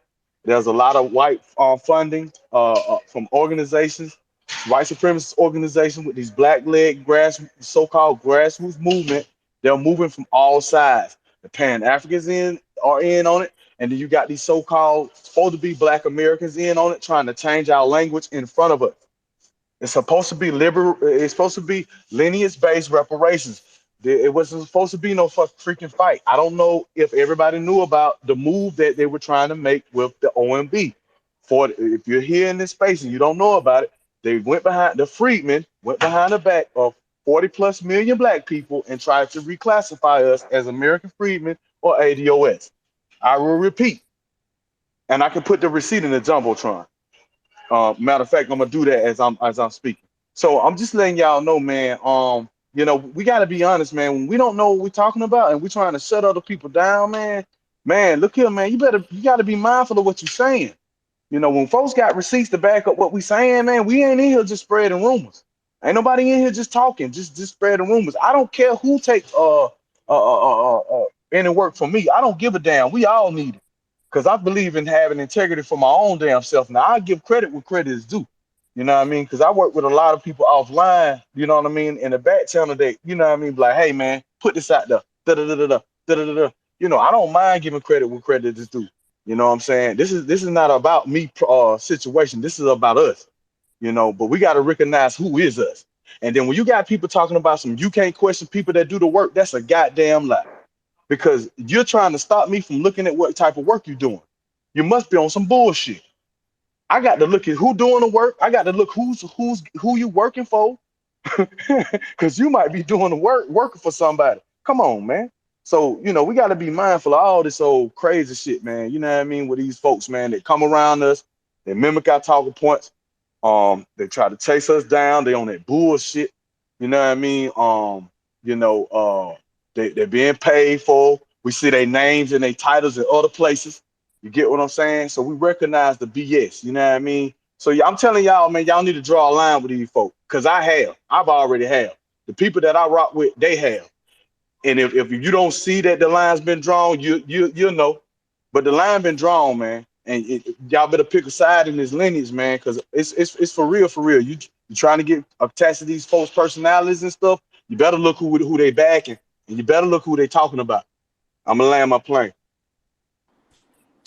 I definitely agree that we need to be very careful about who we're aligning ourselves with. Just because they've got the vocabulary does not mean that they're somebody who really wants us to get what's owed to us. They could carry us all the way to the finish line and then drop the ball. And then we'd be looking stupid because we followed them that far. And then that's how much more work we're going to have to do. So I agree, Joe. Definitely keep the heat on to people who are in our spaces using our language but don't have our best interests at heart. Chef C, I think it's on you, dear. Peace to you, brother. Welcome to the stage. Hey, peace to the gods, the goddesses. Peace to you, Sister E, Brother Ogun. Hope everything is a little bit better in the household, man, after that untimely situation, sir. But sending the blessings your way. Peace to the family in the room. Let me address the topic first. Reparations is our religion. Well, I would hope it is. Okay. I will also say this: if if you can trace your lineage back to this soil, then it has to be the only religion that truly makes sense to you, especially the way that you're moving around. And you got to go ahead and collect. I mean, your ancestors are waiting for you to pick that check up on their behalf, so you got to get busy. On the flip side of it, when we're talking about paperwork, and we're talking about people being outside and different things like that, first and foremost, listen, I want y'all to pay attention to this track I got to play here really quickly. If we're talking about reparations is the religion, let's bring some receipts, because we're talking about narratives that are constantly out here, right? And according to John Leguizamo, they the ones who built this motherfucking country. So let me go ahead and play something for the room. DC. The first installment takes a look at New York City, and I will tell you from firsthand viewing, it is a delight. The show premieres Sunday at 10 p.m. Eastern on MSNBC, and it streams on Peacock.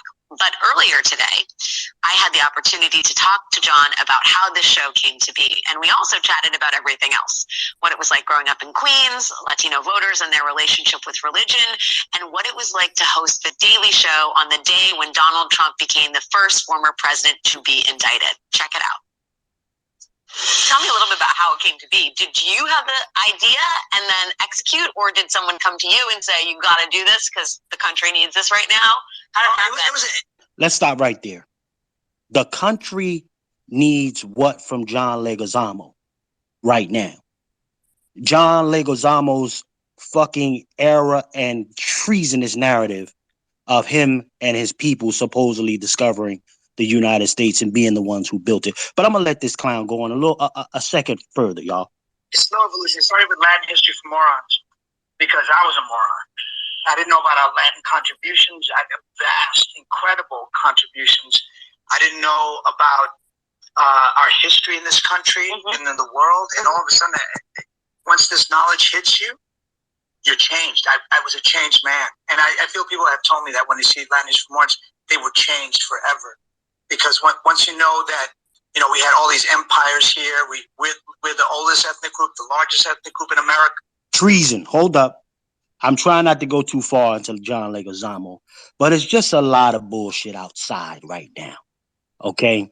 And I got to say to the room, if reparations is our religion, how many people in this room are familiar with From the Soil? How many people know about From the Soil docuseries that I've created on behalf of Black Americans across this fucking world? If it is the religion, you need to be watching that.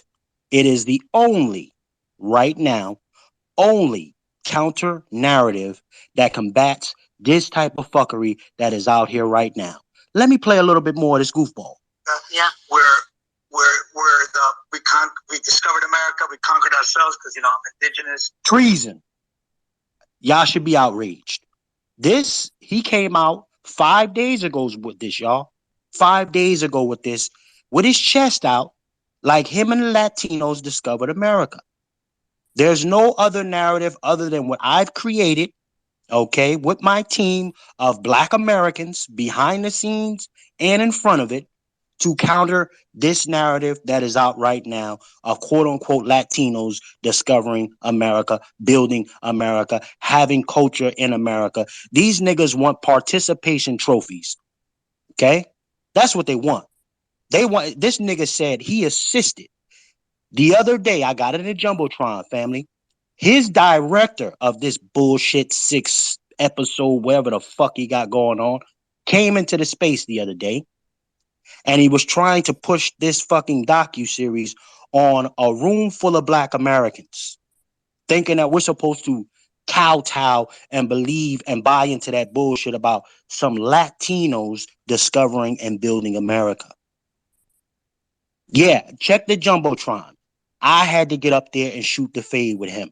If we're going to talk about work on the ground level, first and foremost, I got a GoFundMe up there. I got a Cash App up there. Hit that Cash App, because I'm shooting fades with everybody across the world when it comes to correcting the narrative about who discovered what, who created what.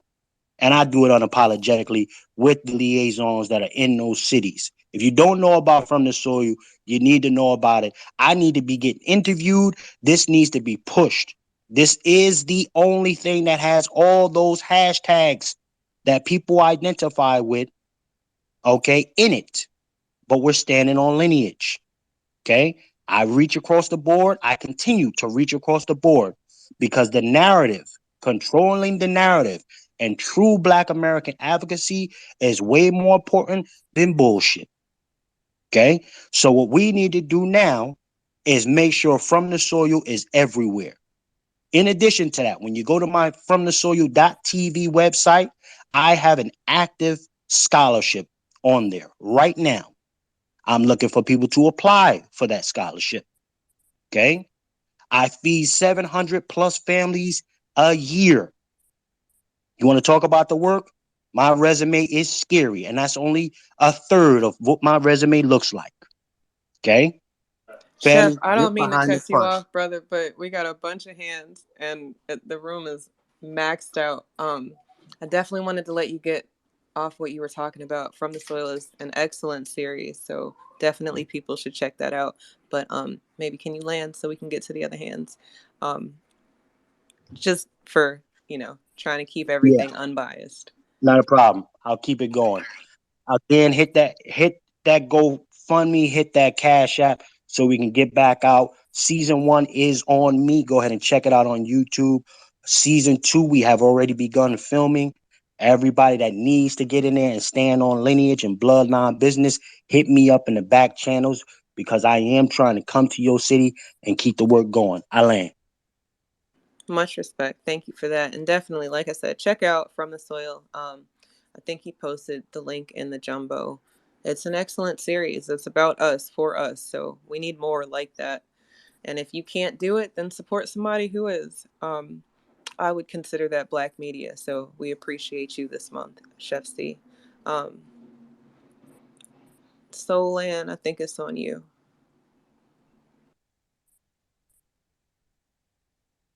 My bad, my bad. Peace to the room. Is reparations our religion? Of course. I am for us getting lineage based and specific tangibles, policies, whatever we can get. Um, for that, and I appreciate you talking about making like Facebook groups and stuff like that. Some that you woke up earlier in the space. I might be able to do that, or I might get someone that I know to do that. Start groups in our cities or whatnot. Um, and also, I just want to say this real quick. As Amos Wilson said, to be where to be wary about any type of behavior that's attention seeking. Anything of people acting arrogant is very much a terrible mixture that we often ignore. And it's not really the modern speaker's job to address this. It's a job we must express among ourselves. So I'm not going to ask for a cookie or a doggy treat every time I do research or I go out on the street or I help out people or I donate every time I do something. I'm doing it for my people. So I'm just going to land it right there and I'm going to go back into the listener section. Thank you very much for your time and have a good day. Peace for everybody in the room. Peace and reparations. Look, I know that there's audio issues to the room. I'm sorry, I don't know what it is. It's actually not me today. It is absolutely Twitter. So if you can't hear, maybe just leave and come back. I don't think we'll be in this too much longer. We have been going for a little while, and if you're familiar with me, you know that constructive conversations don't last all day. They really don't. But for what we've Can I been talking respond? about, go Can ahead. I respond to the last? Can I respond to the last two speakers because they both addressed something that I said, so I wanted to respond. Yeah, I'm not about to cut anybody who's got their hands up. Y'all definitely will get an opportunity to speak. I wasn't cutting anybody off. Just letting to the room know if you want to speak, now is going to be the time because we are going to be wrapping this up. Y'all have marching orders. Shit's in the jumbo. It's time to get to work. But last you can go and then uh carry it as your after last. Okay, cool. Appreciate you for letting me respond again.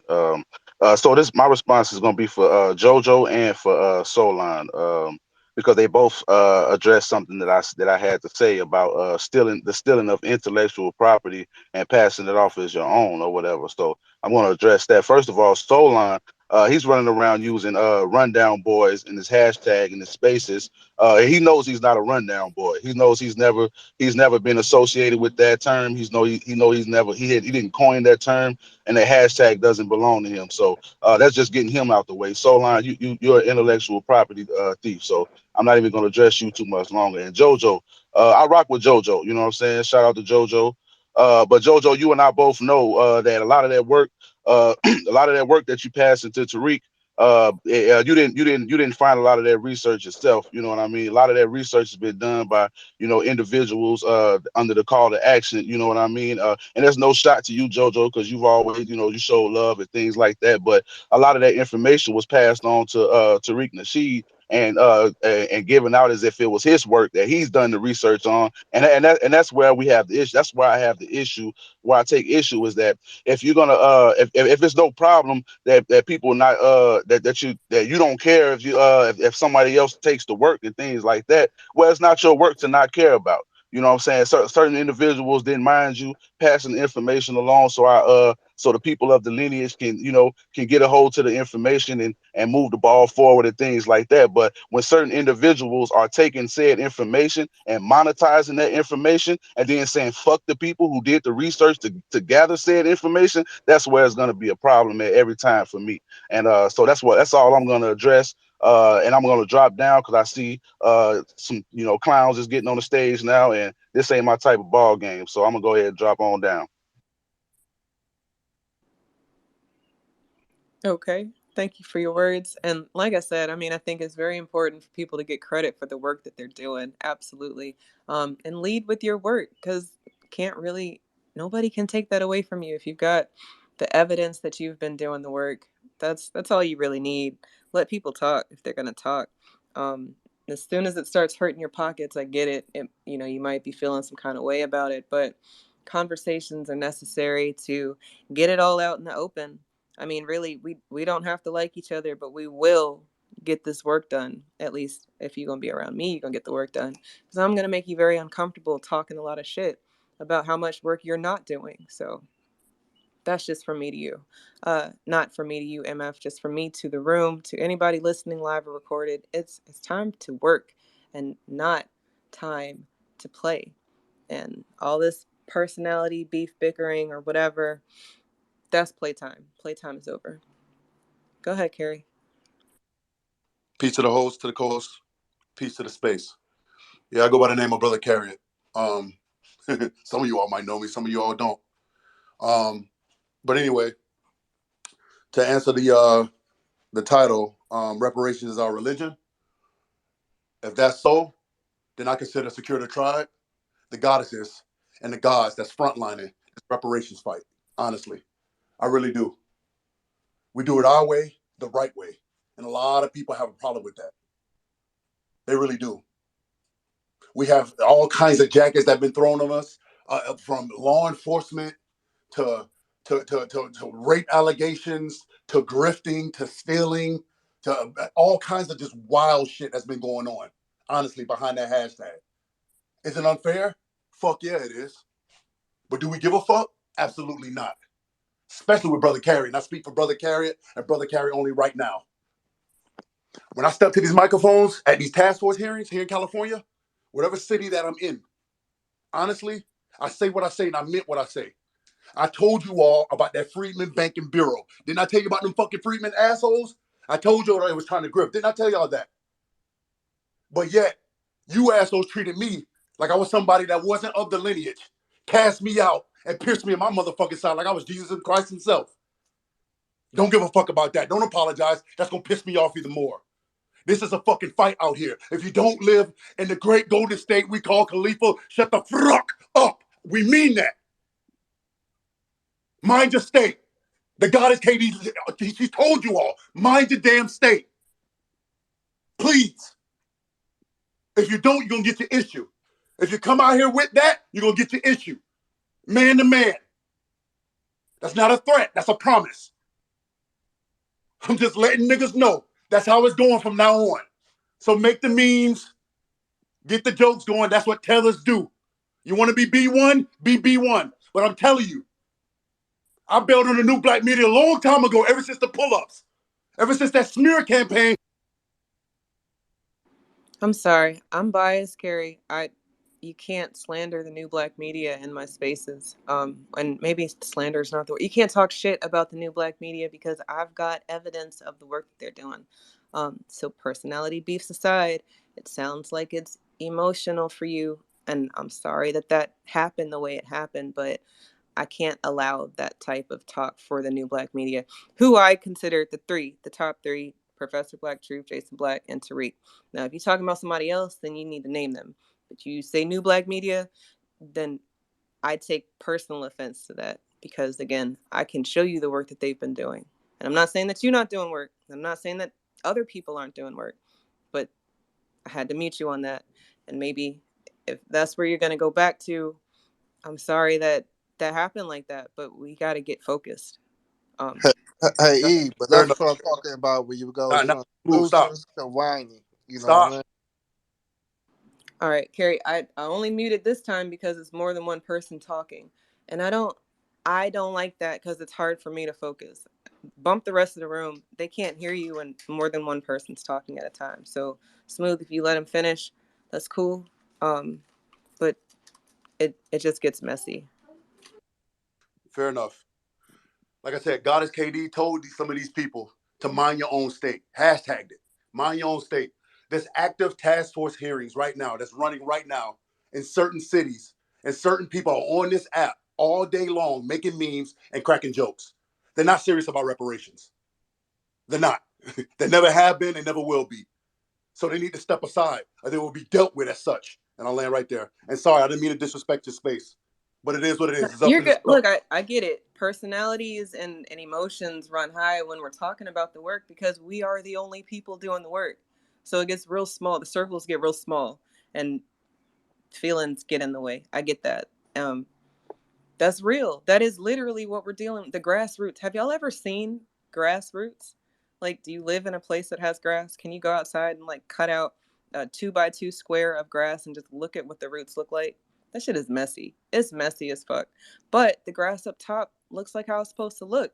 So don't be discouraged about the fact that people are having issues with other people. Know that when it comes to what's being put out there, it's one message: lineage-based reparations. We don't need any organizations to cut us a check other than the federal government and our state governments and local entities. All of them need to cut a check. We need to get 3 checks, 4 checks, all the checks. I don't know.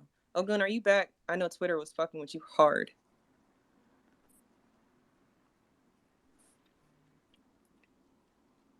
I guess he's not back yet.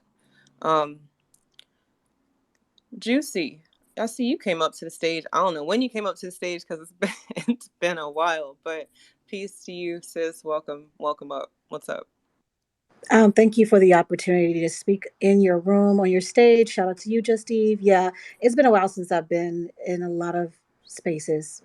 I've just been more observant and more listening. But peace and power to the fam, FBA, everybody else that's of the lineage, the descendants. And I just wanted to really just come up and just address what I posted in the Jumbotron in regards to the Fulton County Reparations Task Force. They did receive, they did approve $250,000 for funding. There is a meeting tonight, a Zoom call that anyone who is working in Georgia or in the Atlanta metro area, they're basically using this $250,000 for, you guessed it, a study. And so if you go to the link that I posted as well, if you click on that link, it's going to lead you to the Fulton County Reparations Task Force page, where you can click on each link and you can see the presentations and documents. It actually gives you I guess like a sample of what the public opinion research survey is going to look like. Basically, in the document, it says the purpose of the study is to examine the attitudes of adult, Fulton County residents towards reparations for Black Americans. And when you look at the study, it's just basically asking some survey questions and do you believe Black people should get reparations? That's literally what this, I believe the $250,000 study is all they're asking. I'm not sure if they're going into lineage. I don't see anything on the study in reference to lineage at all. But as I was clicking on some of the links and viewed the presentation, I did see the ADOS presentation that Yvette Cornell presented a few meetings back. And although everyone gets into this hoorah about hashtags, these hashtags turns into organizations, and now these organizations are communicating with political task forces that are in place to begin the process of repair. So I'm just doing my due diligence. Me and several people, several Georgians, even though I'm from Indiana and my lineage traces to Alabama. Prior to Alabama being Alabama in 1821, I know all the names of my descendants by first and last name.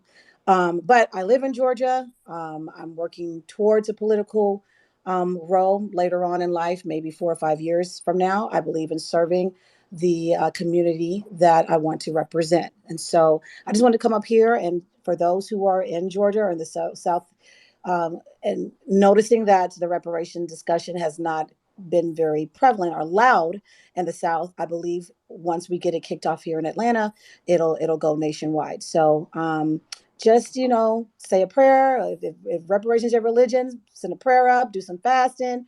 You know what I'm saying? Get into an alignment, elevate your frequency levels, whatever it is, it's going to get you to a higher state of mind so that we can move forward progressively together. And I love my plane. Thank you for that, Juicy. Definitely, if you're bringing actionable items, that's conversation that I believe is constructive. So if you're in that area, you need to check it out. Let's There's no see more who's next. excuses. Let's go to Eve. Are you talking? Because I can't hear you talking. No, you're good. Can you hear me now, though? See, this said shit. Twitter does not like the fact that we're having a constructive conversation. So I'm going to hit him in the back channel. Let's go to Dr. Florida. Peace, brother. What's up? Peace, Sister Just Eve. Peace to the room. Everybody that's, got a mic or whatever. And last but certainly not least, peace to the tribe. I just wanted to call everyone's attention to the Jumbotron. I put up the page for the Florida Reparations Compliance Committee. I wanted to make you all aware that we are officially active. So go and follow the page. Also send an email to floridareparations@gmail.com. If you are living in Florida or if you have a vested interest in the Black American descendants of those who were held in U.S. chattel slavery, receiving direct cash payments and reparations in the state of Florida, then act accordingly. And so it's a call to action, and you'll be getting updates, and you'll be kept abreast on our activities and how you can contribute. Thank you. Accountability. That'll help people not be afraid of the work that you're doing. So absolutely, that is the type of work that I'm talking about. So again, you got stuff like that, bring it. I need to know Yeah. about it. We need to know about it. Let's And go. also, our mission statement is in our pinned tweet, and transparency is what we strive to accomplish. So everything that we do, we are going to be letting the general public know about it, and that's part of our mission statement, is to educate and make the general public aware of cash-based, lineage-based reparations in the state of Florida. Much respect. Thank you for that. Let's go to La Negro Farmer. Peace to you. What's up? Yeah, peace and love to you, Sister Eve, and everybody else in the room, Just Eve. I was just trying to go ahead and post a picture to what Brother Joe was mentioning, and also just taking notice to the title of the room. As far as what Brother FBA Joe was mentioning, I seen somebody, I think it was a white boy that was even working with ADOS, that made a mention about how even Naheem was going back and forth with Dr. Darity about freedmen and how it's not a lineage, and how you have to be a descendant of freedmen, and not even that even is a correct anecdotal response to respond with. And so when we see these different groups and factions starting to actually separate that nuance of the hidden hand and the money that's coming to a lot of these organizations that's funding this sort of push that's being propelled as a push and being predisposed as this, push of the grassroots really is a. You could close it, please, baby, please. And as this predisposed efforts that does not literally come from our people. It's not coming from the grassroots. It's not coming from our ancestors. This is something that's new, and what I'm trying to, what I'm starting to notice and understand is that even back in the days, I did a segment about Stokely Carmichael, whose name was changed to Kwame Ture. Back in the days, our ancestors, especially when it came down to talking about what we call the American Negro push, we pushed for civil rights. But then there came this push from Kwame Ture or Stokely Carmichael, which really pushed out this narrative of Black revolutionary. And due to the FOIAs and different Freedom of Information requests that's on the CIA webpage, I'll try to throw some in the chat so that way it stays in the room. We could see this undermining to try to present us as a BIE or Black identity extremist in our efforts, because we were making the push to our communities. We were making the push from the grassroots as it pertains to our people. So I just wanted to come up here and also just give you a shout out to the ancestors as well for the title of the room. Back on my old account, and last year when things was a lot cool, I remember having a room with a lot of the family in there. We were saying reparations is our religion, and if we can make reparations our religion, I firmly feel like we could see reparations in our lifetime for our people, seeing how devoted and devout people are to religious aspirations, no matter what they are or what they may be, or how you may ascribe yourself to it or how it ascribes to you. If we were to make reparations be that God figure or that Godhead, and also many would definitely know, especially whether you're Muslim or Christian, that it is God-like to have such a order, whether you're in the Bible or not. But I know specifically Genesis 15, 13, and 14 speaks that after 400 years, we're supposed to be paid compensation, and the judgment's supposed to take place. So it's a beautiful thing to see this room going the way it is. Shout out to you, Sister Eve, and the work that you do. And I just wanted to go ahead and land and say that I fully agree with the title of this room, and the way that you presented it. So I'll leave it there. And let's go ahead and make sure that if we go ahead and position ourselves, that we do make religion our reparations our religion, that we stay full-hearted and wholeheartedly like we would any other religion that we would choose. So peace, power, and Negro reparations, and much blessings to you, sis. Much Well respect. put, brother. Well put. Absolutely. Thank you for those words. It is nice to know that people appreciate what we're doing, because this is an unpopular job to bring people together who don't like each other. I'm sorry. The way y'all are beefing in the comments while we're sitting in here talking about what we need to be doing has me weak. But it brings me back to what I know. I've seen grassroots. I have a garden. I'm in the soil for real. So I know what it looks like. I know how we're supposed to be moving. There's a gang of people in the room. I don't know if y'all are lurking, listening, supporting, or what, but reparations is our religion. And if it's your religion, then shout out to you, because we are definitely owed. But not these people who think that they're owed from our government and they're not from here. Those people got to wait their turn, go take their bill somewhere else, or do something else. These spaces are not safe for you. Before Well, I Sister get back Just to, Eve, if go I could ahead. say this, me and Smooth G used to go at each other's throats all the time,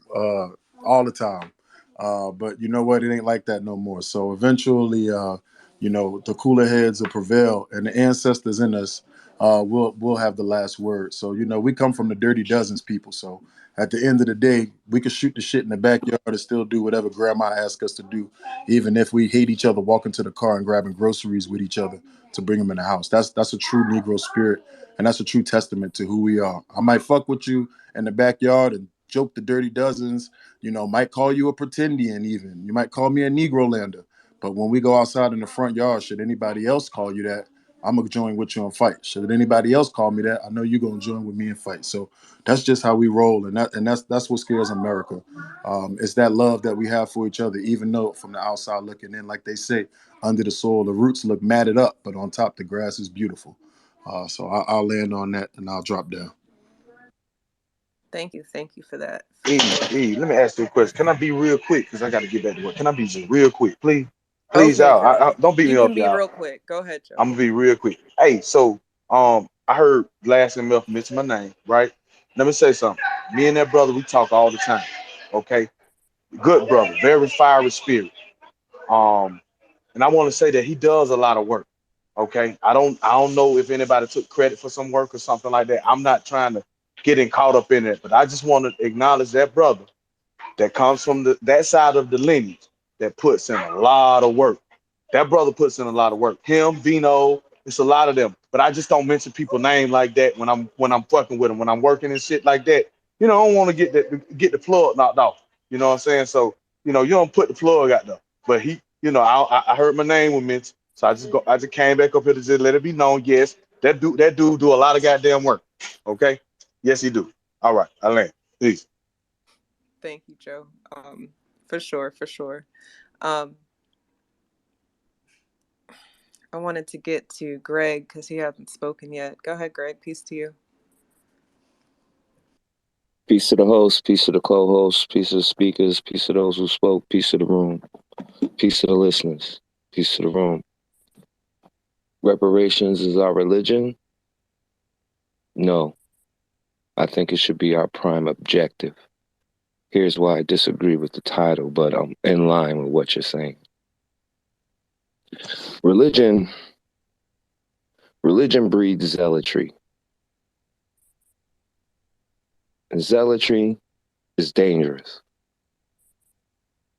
It's murderous. It's deceit. It's all of these things, jealousy, envy, everything that I see on this app. Murderous. People murder people's character. Jealousy. Oh, I'm jealous because this person has a room of this size. Envy. I wish I could be this person. Deceit. Lying on people. I don't want to be associated with that kind of shit. Especially when I hear people coming in here and we're talking brothers and sisters in here, Black Americans in here. Whatever you call yourself, that's your personal preference. But we're all Black, we know that. We're all born in America, we know that. We are descendants of a terrible tragedy, we know that. That's what we link up with. But I hear a brother come on stage talking about if you don't ride with me, it sounds like I'm gonna kill you.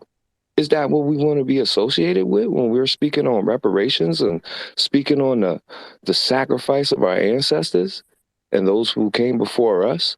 Because there's no idea, there's nothing original, nothing new under the sun. People have been fighting for reparations since the inception of being free as slaves. So when I hear somebody call themselves gods, oh, whoa, bro. You bleed just like me. You put your pants on just like me. You go to work probably just like me. You got a mother and a father just like me. What makes you better than me? This is a sickening mind state when you have that kind of shit running around on this app and we're trying to unite behind a single focus of reparations, but people are ego-driven, clout chasing. I don't know what the fuck to call this shit anymore. And it's shameful, yo. Like, I'm just gonna be 100% with y'all. It's shameful. But I'm with y'all, though. Because those are my people, too. Love you, too, cuz. As long as you stand on reparations, that's me. Yo, yeah, I stand on that. And I stand on that, but we got to clean some of this shit up, man. Because we By can't standing move on forward reparations. with a bunch of bullshit. We can't move forward with a bunch of bullshit. Let's keep it a buck. Listen, we're not gonna. Talk, T, I hear you. I got you, but we want to dwell on who's doing the work, not who's not doing the work. I don't want to focus on who's not. Let's highlight who is. so we can back them. Okay, but if you want to say something else, you can stay up here. We're going to come back around to you. All right, Let's yeah, go yeah, to the. yeah. Thank Got you, brother. Appreciate you. Who do we have next? Eve, I'm not sure who we have next. I was low key next. I ain't gonna hold y'all up, and I'm not Hop gonna be on. long. Yeah. Man, keep it real short. I'll never be long winded. But my thing is this: it done went from solutions to fucking whining. And just Eve, I respect, you know what I mean, slowing that dude down when he threw that disrespect in, you know, to brother Truth and Tariq and the rest of the black media. You know what I mean? That was hating, but that's what I'm talking about though, you know. You got silly niggas like this to get thrown around, pushed as a crash dummy, and then niggas telling me to meet them at a reparations meeting. And I'm hearing shit like, fuck your dead father, fuck your dead relative. You want a nigga to crash out at that bitch and make it sing. That's messy as Yeah, that's fuck. Oppie. Yeah, That's Oppie as that's some hell. agent ass shit. And then, nigga, if you in my city, don't wait till you leave 100 million miles away to try to talk crazy like you got to knock something down. Man, man, you can't make this shit up, dude. You know what I mean? I'm gonna ignore most of that goofy shit, but that's why I can't rock with everybody like that. You know, I fuck with you, Sonny, Chef. I fuck with you, Katie, and a lot of other brothers. But when you got goofy shit like that being pushed, is that what you putting in the forefront of this reparation shit? I don't want to be associated with it. I'll do that shit my way around people who gonna do that shit the right way to represent black people the right way. You know, I'm not trying to be looked at as a goofy motherfucker or none of that weird shit. I don't fuck with fuck shit like that, dude. And then I don't think JoJo gave Tariq any information that he don't know about.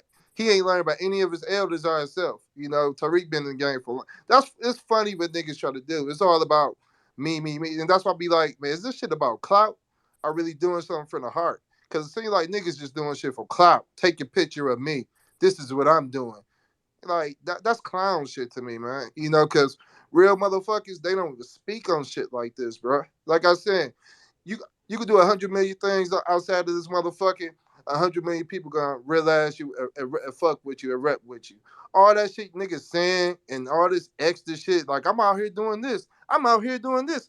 Nobody give a fuck about that shit.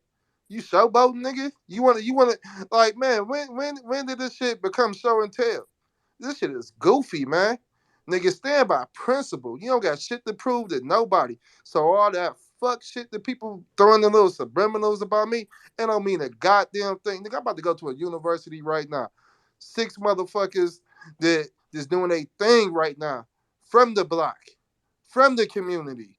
Some of these kids didn't even have their parents in their life. And I'm proud to see them doing what they're doing. They making money from the university. $billion companies. They gonna be able to do for their community. All that shit y'all talking don't mean a damn thing to me, bruh. Y'all niggas are some random bitches, and I'm gonna keep it real. That's how I look at y'all. What you say don't mean shit to my life. All that rumor, that shit don't mean nothing. Keep throwing your shots. I'm about to end it, but keep throwing your shots. I'm gonna just keep on being successful and the people around me.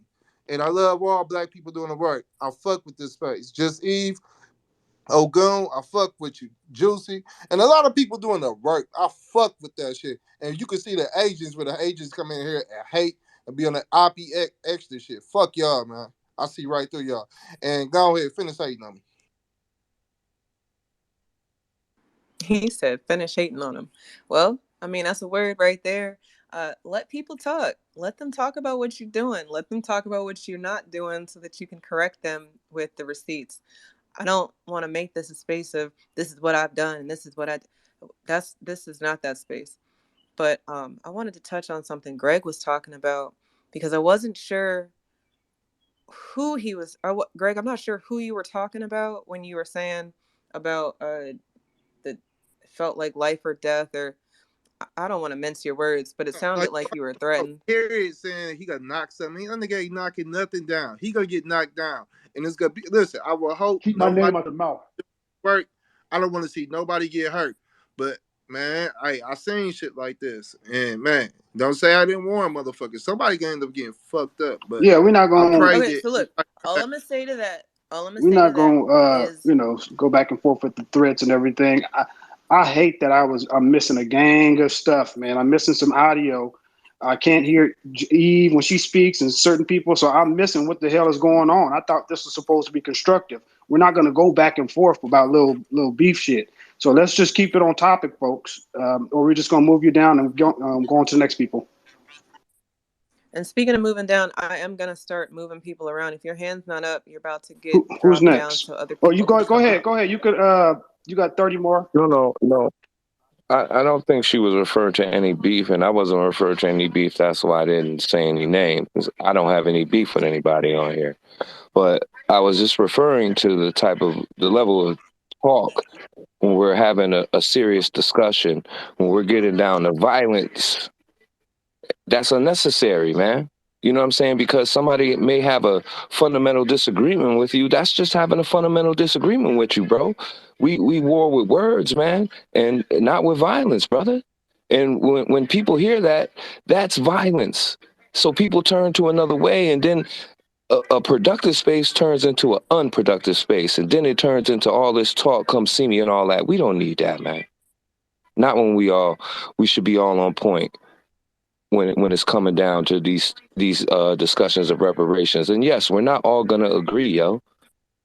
It's about 100 people in here. That means it's 100 different ideas and ways in which to get it done.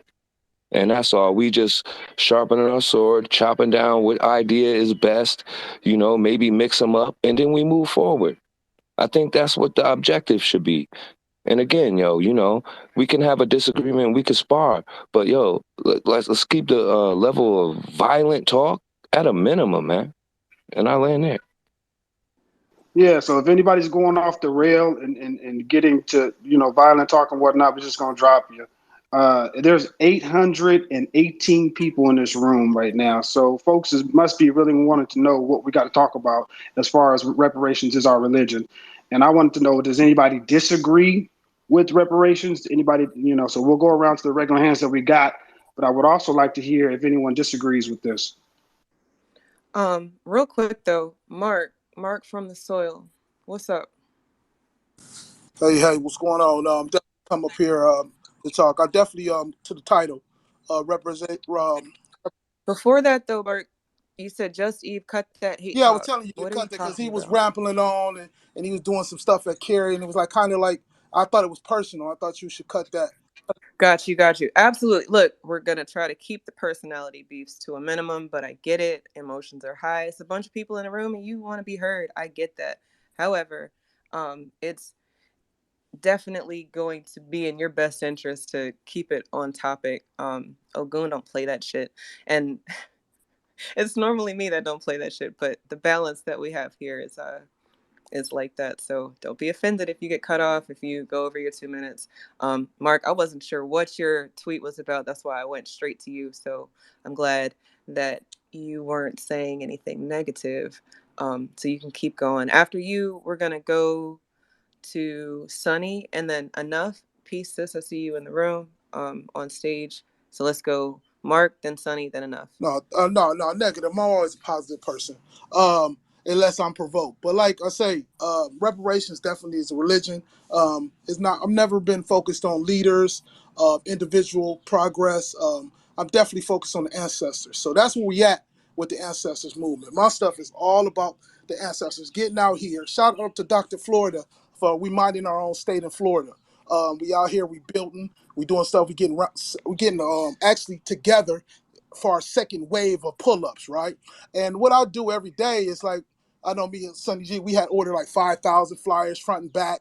I'm out here at the liquor stores. I'm out here at the personal stores. If anybody going to get your blunts and wrappers, pass out. Galvanize with the people, man. Actually spend conversation. If you only talk to 3-4 people a day, and you think you're just going to pass out a flyer and somebody just going to turn it into like a blunt or a coaster or something. No, you got to really talk to them people about what's going on with us, Black Americans, what we up against, man, because we have to get the message out. If we don't get the message out and galvanize with the people, then it's going to be a lost cause. We got to keep going. We got to keep moving because just our circuit, you could say a certain amount of people know about the reparations, and out of the millions and millions of people who don't. So that's why I wake up every day. I keep them in my cars. So when I do go and make a stop or something, I find a brother and sister. I say, hey, what's going on? Let me stop. Let me talk to you for a minute. How you understand about what you owe? And I got to track them in some kind of way. Hey, you got an inheritance coming, And we talk about the 5 points and things of that nature, man.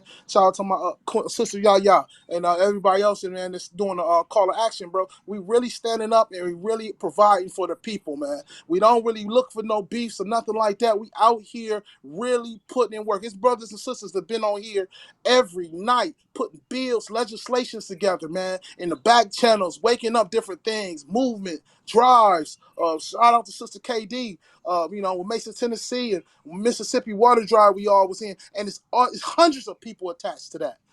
Far as doing the work, man. So we out here doing the work, and we actually got a whole bunch of new things that we got to wake up, man. So we all in this together, waking it up, man. And everybody got no time for no individual beef. Sometimes it be kicking it, people be laughing and joking, but when it comes down to serious and online the back, I'm gonna fight with each one of y'all Black Americans for real, 100%. I got to know you down with it, and man, you ain't no bag taker, man. But I just want to send a shout out to the room, the family, man, and everything else, man. We all here and we doing the work. Shout out to Yeah, man. We Positive have our Village. spits and spats and things like that. We have our, back and forths and everything. But I think, like somebody else was saying, man, we're family, and then whatever happens between us is just, we're still blood, we're still family. It's not until somebody outside of that sphere come trying to put their 2 cents in or wagging their finger in on us, then we all stop from fighting and bickering, and we turn toward them and get them. And that's how it's always going to be. Hey, can I go real quick? Because I kind of have my hand up for a minute. I'll drop down so we can make some room. Well, can you go after Yeah, what go I ahead. had just said? Yeah, for sure. I'm sorry. I try to keep it order, and I know I'm not the best person to keep order. So let's go Sunny, and then Enough, and then ODB. Yeah, I'm glad to see that can y'all hear me? Yeah, I Yes, can hear sir. you. Yeah. Oh, you I'm can glad hear that now. Wonderful. Okay, cool. I'm glad to see that the space is getting back on track, man. I'm gonna be honest with you. I ain't got it. You know what I'm saying? I ain't got it. I know everybody is, they like to fake and flaunt and fraud on these spaces, and everybody is a 7-figure business owner. You know what I'm saying? That drive the latest Benz and all type of crazy shit. I ain't got it, family. And we behind the 8 ball like a motherfucker on this reparation shit. Y'all keep bullshitting and playing. We not gonna get reparations. The main purpose of this space was to wake this shit up and let motherfuckers know we behind the 8 ball. I don't give a fuck about none of that shit. Respectfully. Because I ain't got shit. We ain't got shit. My generation ain't got shit. The millennials, the 80s and the late 80s babies, we ain't got shit. That wealth ain't get passed down. Y'all look at the generations. Look at the different set of generations from Big Mama and Pop. They got cribs. They got houses. Niggas, my niggas, we ain't got shit, bro. We ain't got cribs. Niggas is renters. You got out of 10 friends that I got, only 2 motherfuckers got houses, bro.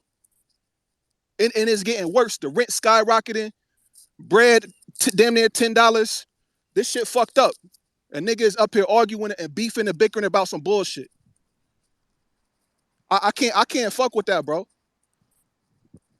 You know what I'm saying? Like I know I ain't the only motherfucker in the family. People calling asking can they borrow $40. My family fucked up, niggas fucked up, bro. So, and for people to spin the room on some goofy shit, and you got a 5-day Pan-African conference going on right now as we speak in this space to take your motherfucking money and to make reparations race-based, right? And they got MacArthur foundations. Motherfuckers got Kellogg's. People got millions of dollars floating around in these streets to undermine your wealth and your inheritance. Y'all niggas not looking at these reparations task force? It should be no reason Only 17 motherfuckers are showing up to the Detroit Reparations Task Force. Chicago, they can't even get their task force off the ground. It's 10 empty slots because niggas is not signing up to be on the Chicago Reparations Task Force. The Boston Reparations Task Force is fucked up. The Phoenix, Arizona Reparations Task Force fucked up. You got Narcan and Cobra, the New York shit. That shit fucked up. I could go on. It's like 12 different cities outside of that. They got Reparations Task Force that are all fucked. St. Louis. The St. Louis shit fucked up. They disappointed somebody who's heavy Pan-African, who's going to be up there talking about some race-based shit. We all black for us to get reparations. And we having circular conversations. I'll be check the hallway right now. See how many spaces open talking about reparations. Niggas talking about gossiping, rumors, bullshit. You go in this space, niggas is talking about bullshit, gossiping, rumors. Nigga, it's Marcus Garvey Jr. This nigga like 90-year-old. He's like 94, 95 years old. This nigga in Baltimore and DC right now. Them niggas talking to lawmakers, talking to people that's going to actually pass legislation to undermine reparations. And we up here on goofy time, bro. We not going to get reparations, niggas. We not in this type of energy, in this type of spirit, bro. So yes, moving forward, as a lineage, whatever fucking hashtag you identify as, when you go into a nigga space, you ask them, did you show up to your state's reparations task force? If they didn't, niggas need to be exiled, bro. Don't nobody need to speak on reparations if you're not handling the shit in your own backyard. Everybody focusing on California. Niggas live 8,000 miles away, and you got your own shit that's going on, and you got a fucking panel full of Pan-Africans. All you got is A-Dub showing up to his shit. Shannon showing up to his shit. We got 3 on-code people showing up to the reparations task force. After they speak, you got 15, 19 Pan-Africans speaking. This shit crazy, bro. Like, I don't know how y'all don't see that the fix is in, that the trick bag is in. If we don't understand what the fuck going on, you got Amos Brown talking about, I don't know if y'all peeped the Dr. Phil episode yesterday speaking about reparations. Nigga, the trick bag is in, bro. We not finna get this shit. And I ain't got it like that. So if y'all got it like that, that's cool. I get it. You know what I'm saying? Maybe y'all don't need reparations. Maybe you don't need to show up to your own state reparations task force. Maybe your family balling out of control. But yeah, on Sunny shit, my shit way different, bro. And I think I'm speaking on the behalf of 40 million other black Americans, or me just leaving my job because I just got off at 5 o'clock. Walking downtown, walk past 30 black American homeless people with their families, little kids and all, with blankets, cardboard, and fucked up out here in the game. And I gotta try to make sure when I'm on my way home, I try to keep some change for my people. And we on this app bullshit. So yeah, man, I'm gonna be honest, man. This shit ridiculous, bro. If I see you and I know what state you in, and I find out that you're not attending your shit, you not on code. Fuck the code. You ain't on no type of code. You don't give a fuck about your people, and you need to be exiled, flat out. Niggas is online, armchair revolutionaries. That shit need to stop. Mind your state, mind your backyard. Show up to your shit. 9 times out of 10, there is a reparations task force happening in your own fucking backyard. That's a fact, bro. And I'm gonna land my mic right there. I can't say that I disagree with what he said. There's got to be consequences for people's actions. And just the very bare minimum, if there is a reparations task force in your state and you are not present and accounted for, then everybody should absolutely be looking at you with the side eye. Because what's keeping you from doing it? Your job, your kids, your house? Like, wouldn't you rather check out of work? Hey, Eve, let me say this real quick too. This whole go California, man, that shit bullshit. That shit garbage. You think motherfucking Detroit following California reparations? Ask A-Dub. Ask them niggas if ask A-Dub if they following and they copying and pasting what the fuck going on in California. Ask these other reparations task forces, they copying and pasting what nigga. If y'all niggas don't go the fuck outside and mind your motherfucking business in your state, nigga, it's a wrap, bro. It's a wrap.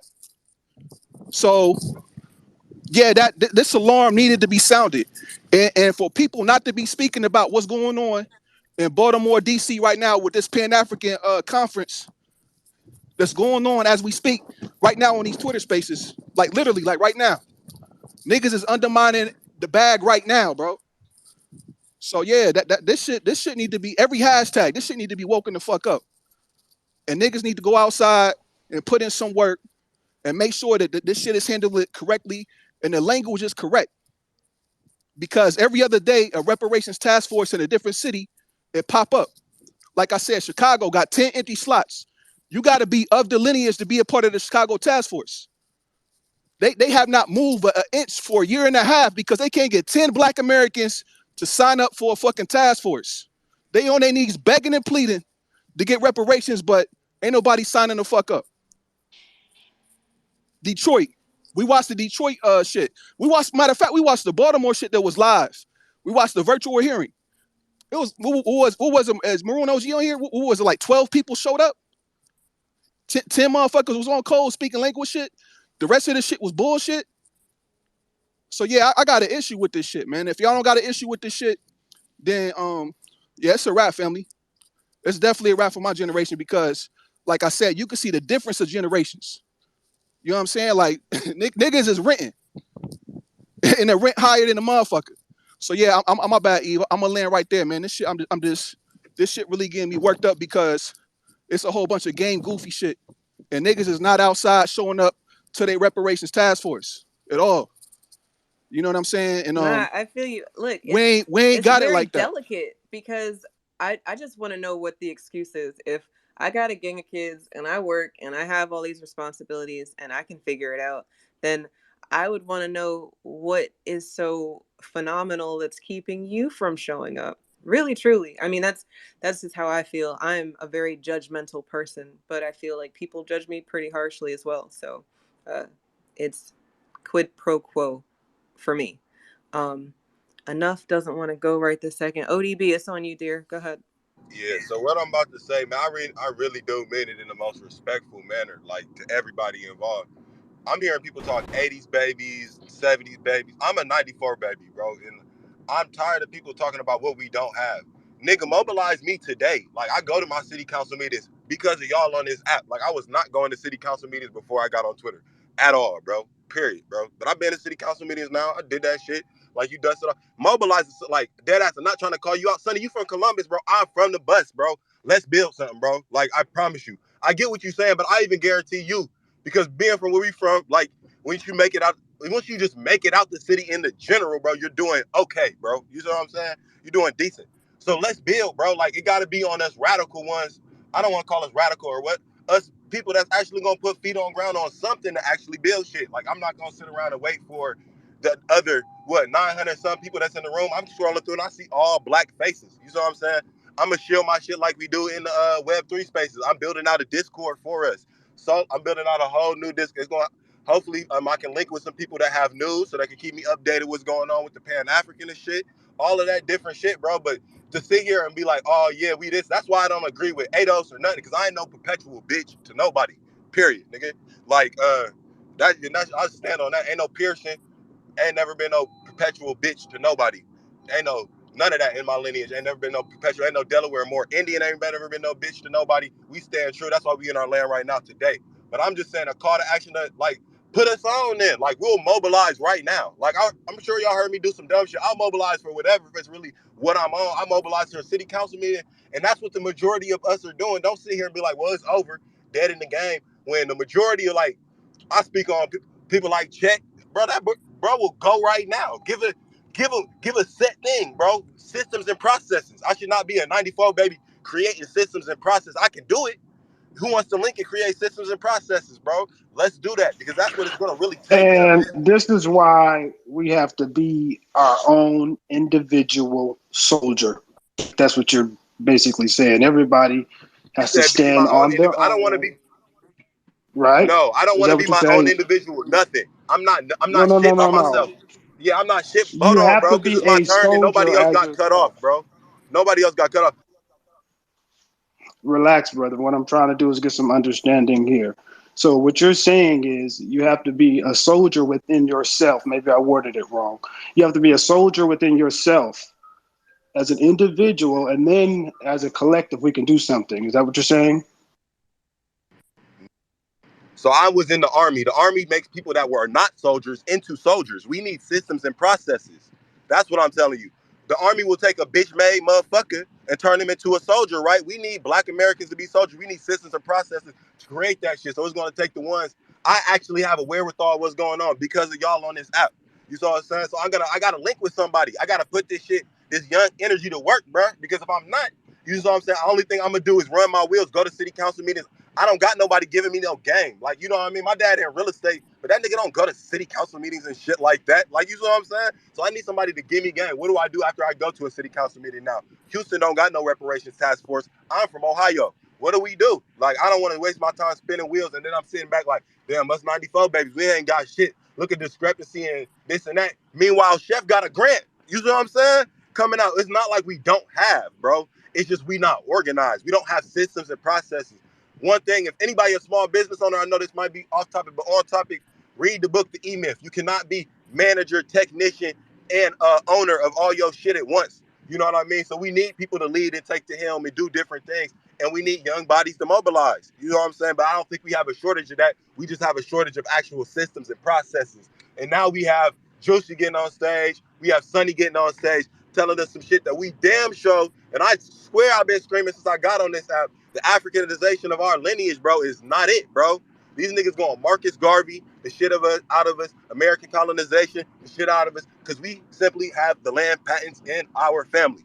You know what I mean? So I'll stand on that 100 out of 100. So let's mobilize, bro. Let's take this Twitter. I've mobilized with people now. You know what I mean? I've met with people on Twitter and I've mobilized with them. Let's do that. There's 800 people in here. Let's do that. You see what I'm saying? Let's at least, wait, 10%? 10% is what in sales. I was in sales for a little bit. If you can hit a 10% sales, you're doing great. 80 people, let's mobilize. You know what I mean? If we get two groups of 80 to mobilize, bro, that's fire. I can appreciate what you said though, because I mean, you said I hear how you heard Sonny, because it can sound like woe is me. And Sonny, I know you weren't on that Let me energy, tell you, I but 100% agree with Sonny. He just speaking the real. But I'm just giving that counter narrative of that we do have. And I think yeah, he believes as well. we are We do have, definitely for real. outside for sure. And y'all need marching orders for sure. People need to know what the fuck to do. That's why I don't mind having a constructive space as long as we can keep it constructive. I think that there's been a lot of things mentioned this afternoon that people can actually act on. You can't come away from this saying you didn't know that this was happening in your state, because KD just shared like 20 different states that have reparations task force that you can go participate in. And if your state doesn't have a task force, sounds like you need to start one. You need to talk to any of the other people in this room who've already been to meetings and see what all is necessary. And if you don't know where to go, again, well, we've recorded this space so that you can check it back out and make sure that you get the resources that you need. But Hey, Eve, definitely, can I Sonny, respond you real can quick? respond to him real quick. Yeah, yeah. So Yeah. nah, I wasn't saying it like that. I'm really just trying to light a fire up in the niggas' asses. I don't really listen. I don't think y'all understand the severity of what the fuck going on in Baltimore and DC right now with this group. I like we ha kiki. I don't think y'all understand how deep this shit finna crank off. FBA, listen, niggas need to be waking this shit all the way up, bro. This shit is not a game. I'm trying to sound the alarm, bro, amongst all hashtags, cause I ain't got it. I don't, respectfully. I'm doing the best that I can. You know what I'm saying? My family doing the best that we can every day, bro. I work. I'm pretty sure y'all work and shit like that. I just really want to wake it up to y'all to understand that the fix is in. These motherfuckers got their eyes locked on reparations. You know what I'm saying? Teething at the mouth, and it's not a game. So can I say something? It's something that we did in another space when it was networking, because I think we need networking. I'm ODB, and I need organization to tell me what it takes to make a task force in Houston. You know what I mean? And also, I would like to know, me not being in Ohio, how could I participate or build something in Columbus? You know what I mean? That's what we do when, like, I go to a lot of different spaces. Sometimes I troll, but then I be in Web3 spaces or networking spaces. I'm ODB, hold on, ODB. ODB. Hold on, ODB. Let's do this because I want to go to Afro real quick. Because Afro, what do you think about the last couple of speakers? What do you think about this, real quick? And we'll come back around to you, ODB. Thank you, brother Wait, Ogun. nah, Afro. I'm sorry. That's me because my kids came home and I got distracted. Enough's gonna go now. She wasn't near her phone earlier when I had called her up to the stage. So Afro, you go real quick after Enough.